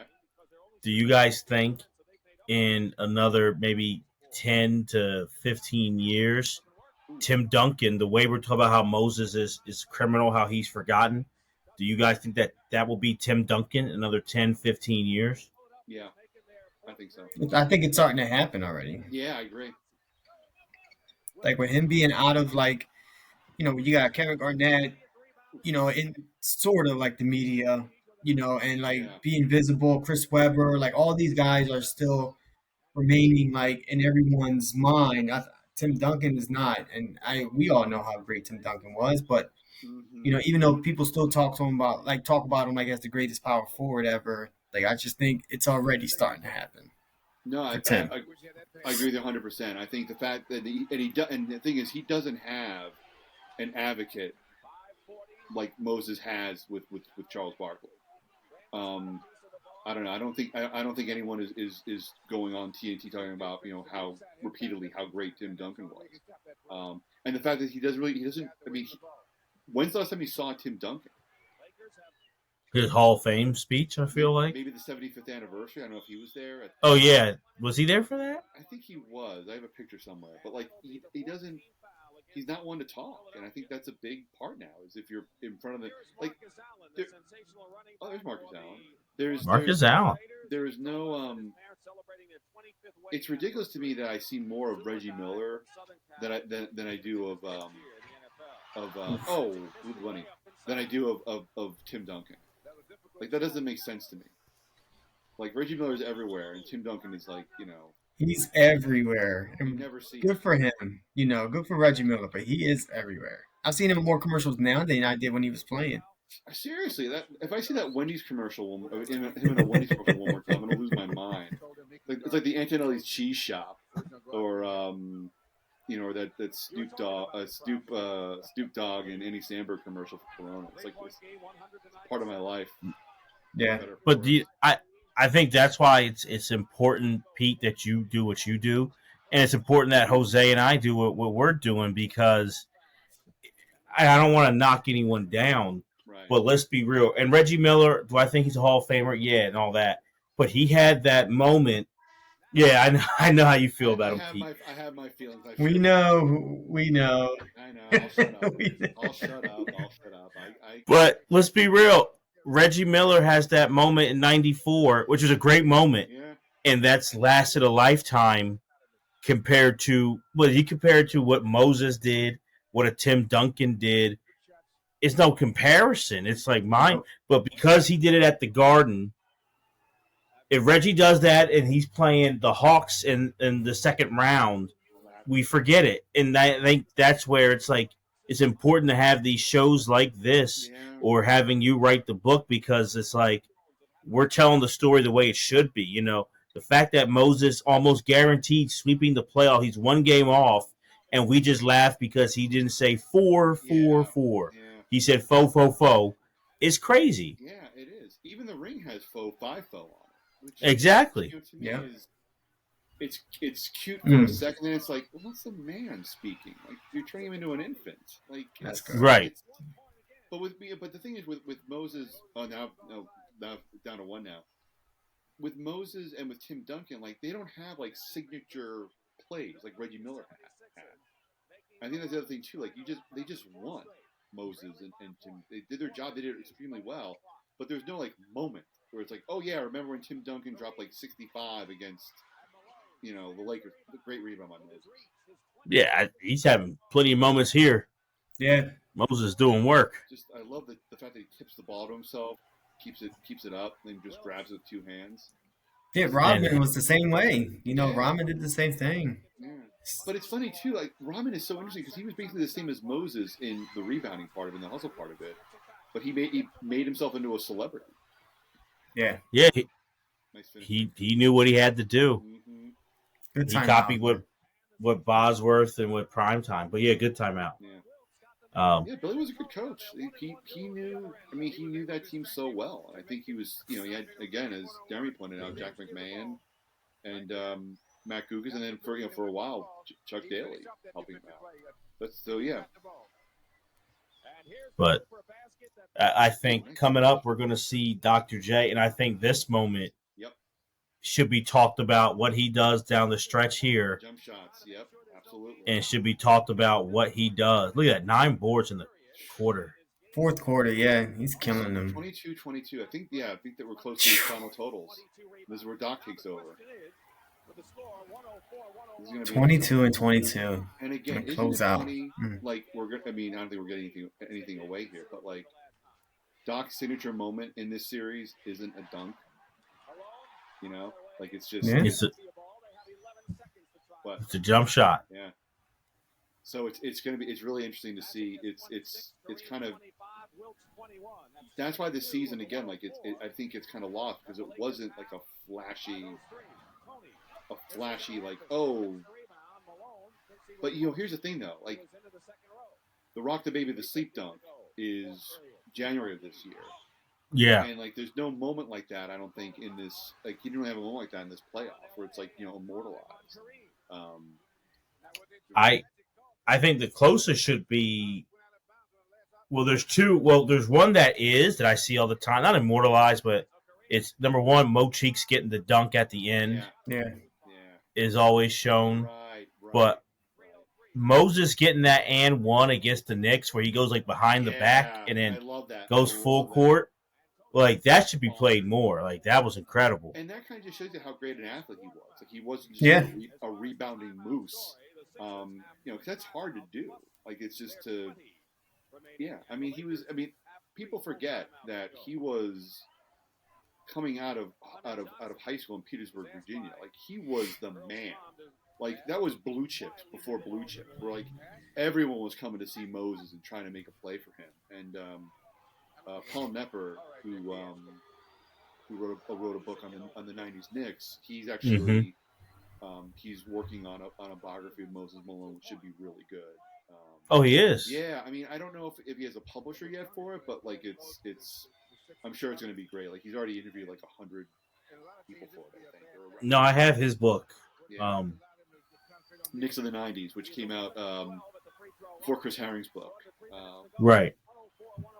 So, but yeah, that should be a good one. I don't know if Paul has a publisher yet, but I hope he finds one. Oh wow! Nice move, Kareem. Good move by Kareem. And Kareem is old at this point. He's like 35, probably around there. He's like in his 14th year. Yeah, at UCLA. I mean, again, he's another player too. I think gets a little less attention than he should. Yep, I agree. Absolutely. To be that good for so long. And who's stopping that hook shot? Like it's such a great weapon that nobody seems to use anymore. And now here we go into crunch time. Now here we go. Like this is Bobby coming in. Yeah, that's when you bring out the big boys out. Yeah. Just the Hall of Famers on this. Yeah. Bobby and Mo, Andrew, Doc, Moses. Andrew, yeah. Would have been a Hall is Jamal Wilkes in the Hall of Fame yet? He is. Well, yeah, he is. Yeah, so Wilkes and Magic and Kareem, it's just loaded here. Yeah. Excuse me, and you don't have Worthy, right? You don't have or McAdoo, right? And Norm Nixon is playing hurt, so it's sort of a short sighted. But those are two. Let me ask you this: like, if the Lakers have a full squad, like if everyone's healthy, does this go 6 or 7? Do you think, or is it still like a 4 or 5 game beatdown? Yeah, I don't think it's going 6 or 7. I think they can maybe because the McAdoo point is interesting to me, right? Because McAdoo was such a key in the series in '82. Yeah. He was huge, so I think McAdoo could have helped it get to 5. Right. But at most, it's going to 5 if you have McAdoo. Norm Nixon did play in this, and they still lost those games at the Spectrum. Yeah. Oh, here we go. Look at this, Julius. Perfect. Great defense. Tied it up. Very good defense. He was a better defensive player than people give him credit for. Right.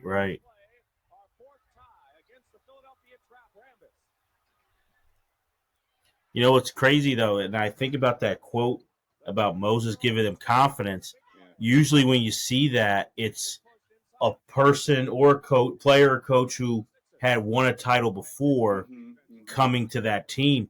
Moses hadn't won a championship before. No, but he had dragged that terrible Houston team to the finals, which I think is I think that I think that was people had to notice that. And he was just arguably the best center in the league. So you get that with that team that's already there. That's just magic. That's magic in a bottle. Right there. But yeah, I think too was just he wanted to win as desperately as these guys did. And he wanted to win for Julius. Yep. Yeah. And I think that was such an important thing, like with them two having the ability to kind of take a step back. And I just think once the rest of the team saw that, it was easy for them to kind of do the same. Absolutely. I think he was a perfect piece. Shot clock violation. Great defense. I've seen this game too many times. I've seen this game too many times. I know this like the back of my hand. Yeah.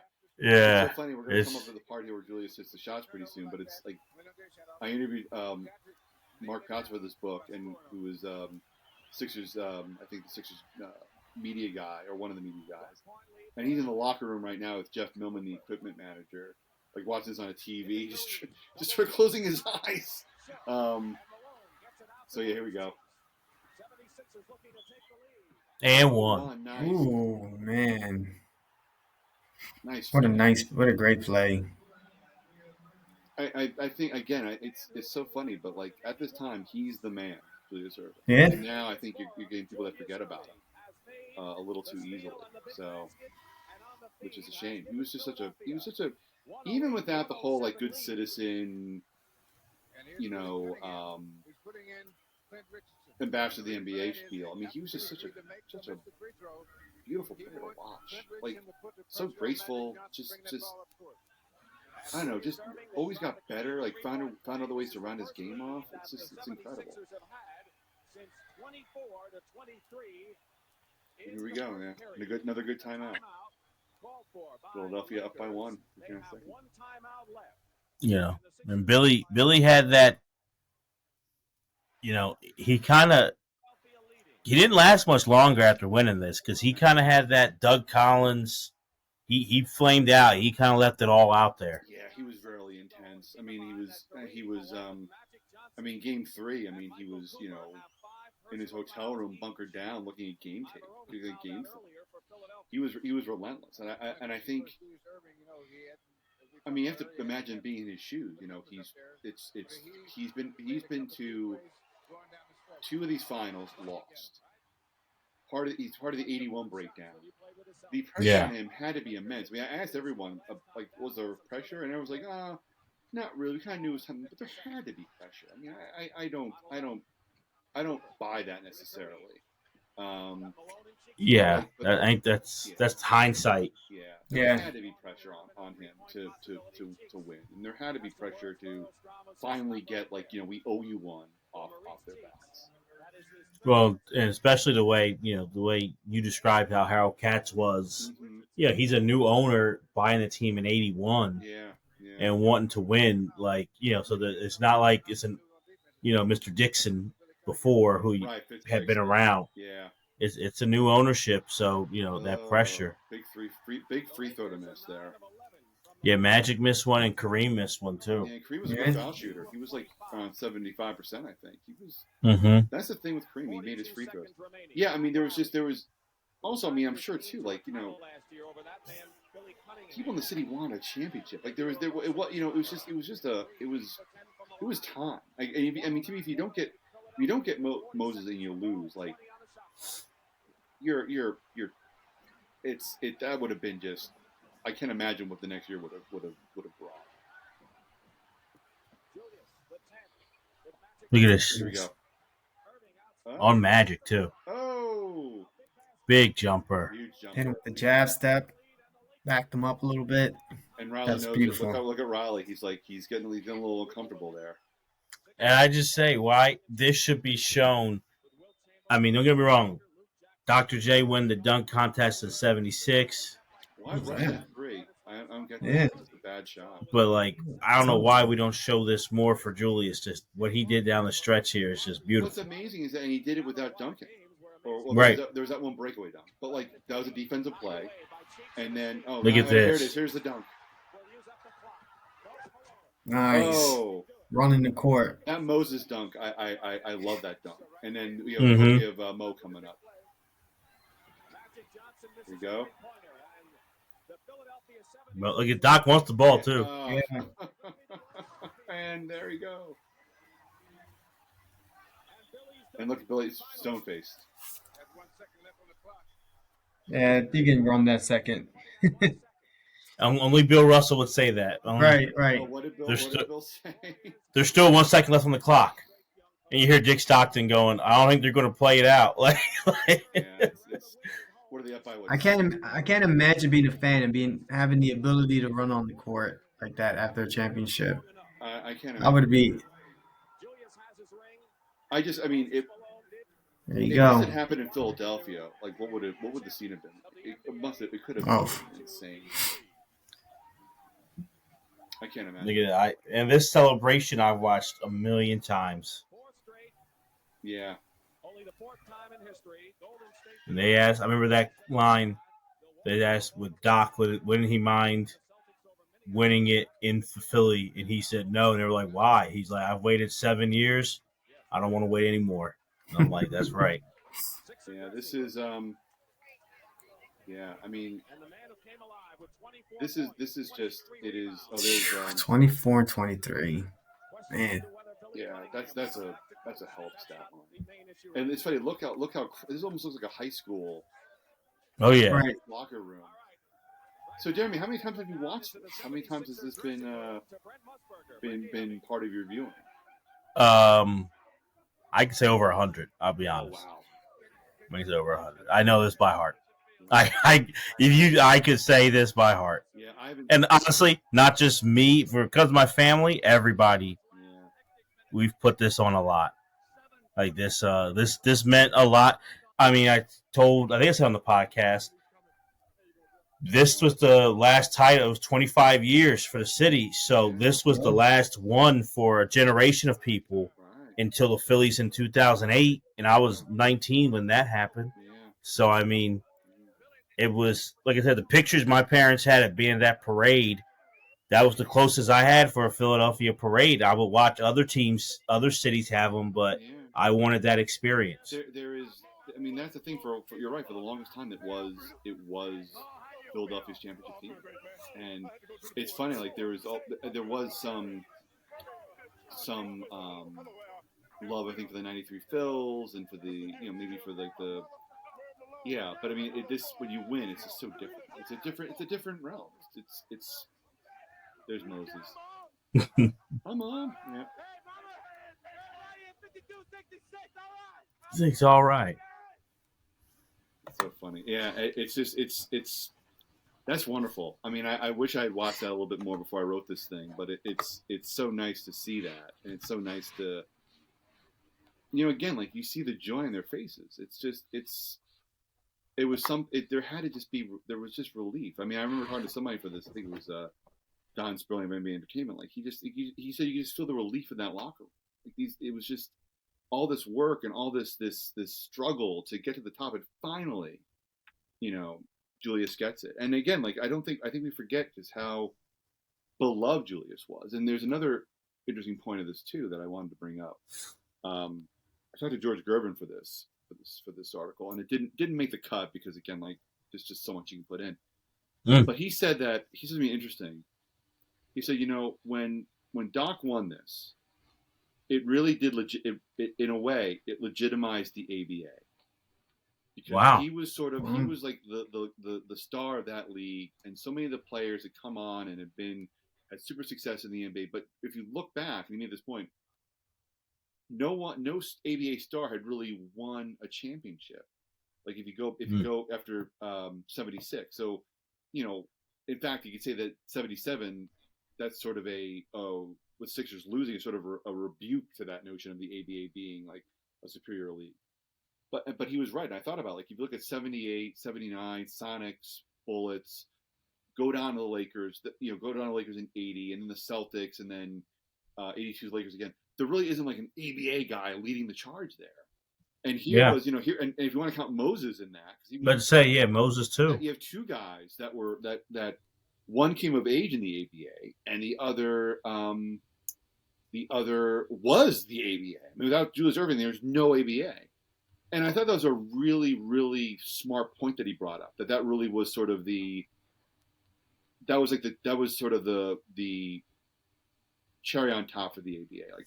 Like we got this. Like we proved that we finally belong. Like if you weren't convinced about the great players and the George Gervins, the Dan Issels of the world, the David Thompsons, like finally here's proof that we belong. And that's a great point. We talked about it on the podcast about the comparison of Dr. J and Joe Namath. Yeah. And Namath is still talked about. I know NFL is king, right, but for causing that merger. Yeah. But the NBA is number 2, and it's a global game. Mm-hmm. And why do we always start with, and we know it's not true, but the history, a lot of younger people, Magic and Bird, when Dr. J caused a league merger. Yeah.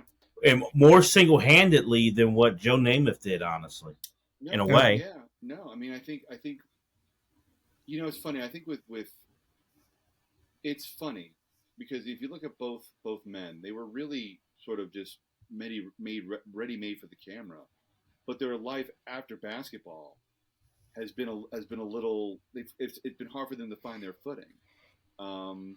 So I think there are similarities there. You know what it is? I think what it is with Namath. I think he turned the Super Bowl into this massive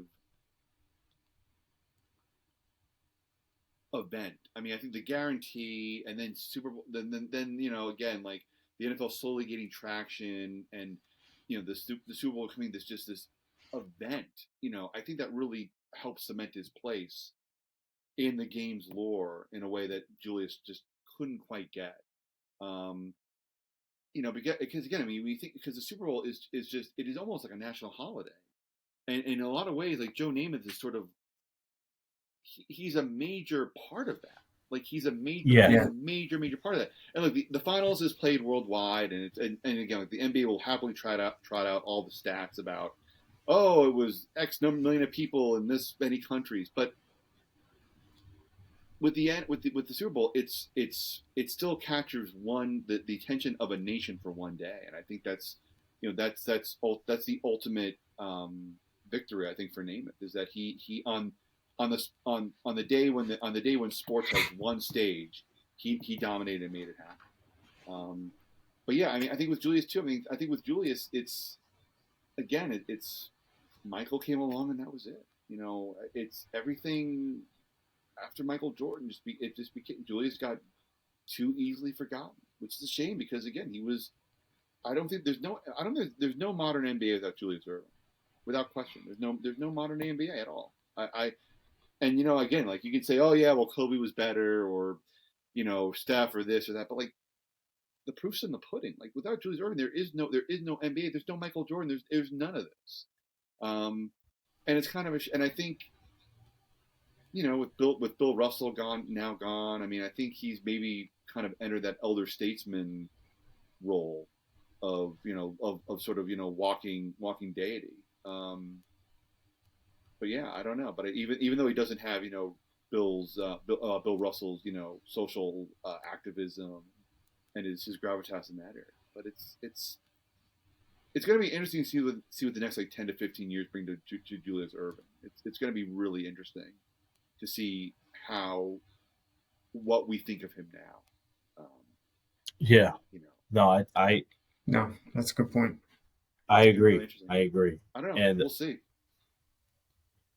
And this was just it was amazing to do, and because I think this team, and honestly, you brought so much joy with the article. It was great just chatting with you. Oh, thank you. But then hearing that, there's going to be more opportunities, because to me, this is the great lost team of the NBA. Yeah. So maybe that reputation can kind of turn. You know, it's a great team in the NBA. It also kind of catches the NBA. I think I mentioned this earlier, sort of at a point where it's on the cusp of becoming huge, where it's not quite there Right. yet, but like it's coming. And I think again, I think Julius and Moses were just a second too late to be part of that widespread, um, the widespread, the spread of the NBA. Michael came along at the perfect time. I mean, think of it this way. I mean, if you look at post-merger NBA, right? Do we really? We don't really look at the teams that aren't the Celtics or the Lakers with any kind of great reverence. Like the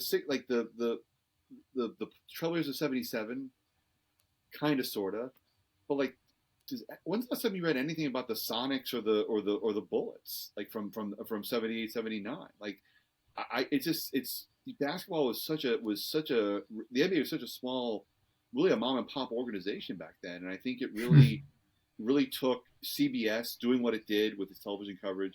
It took having a commissioner like David Stern to come in and see the value of television and really ramp that up, and also to see synergistic opportunities with clothing and commercials and all that stuff, all the marketing stuff.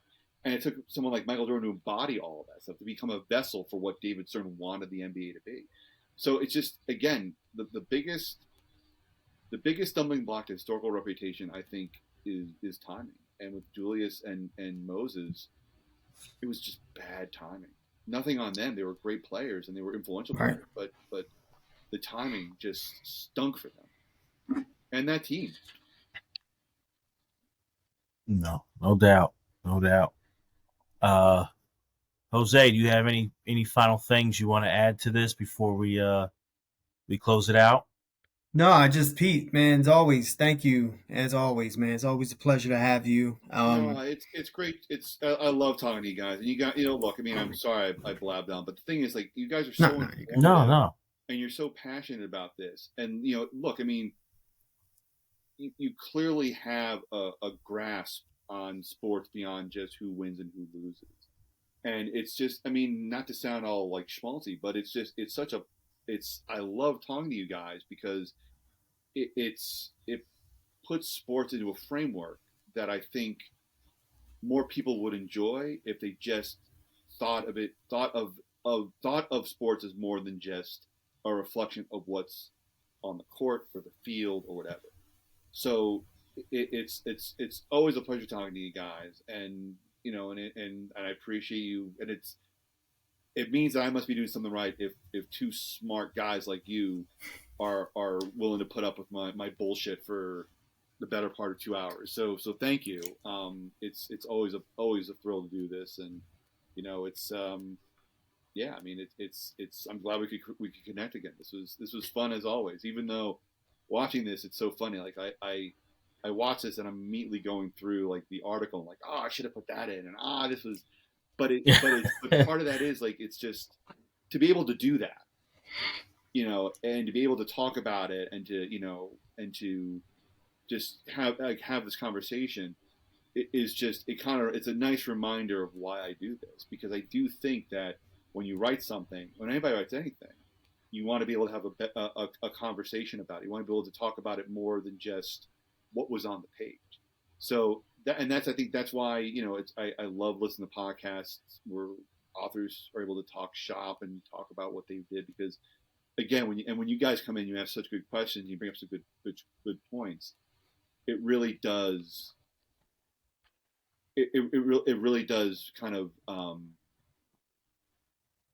show just, I think, what I think writers want to get out of what they write, and what they hope readers get out of it, and what they hope comes out of it in the conversation afterwards. So yeah.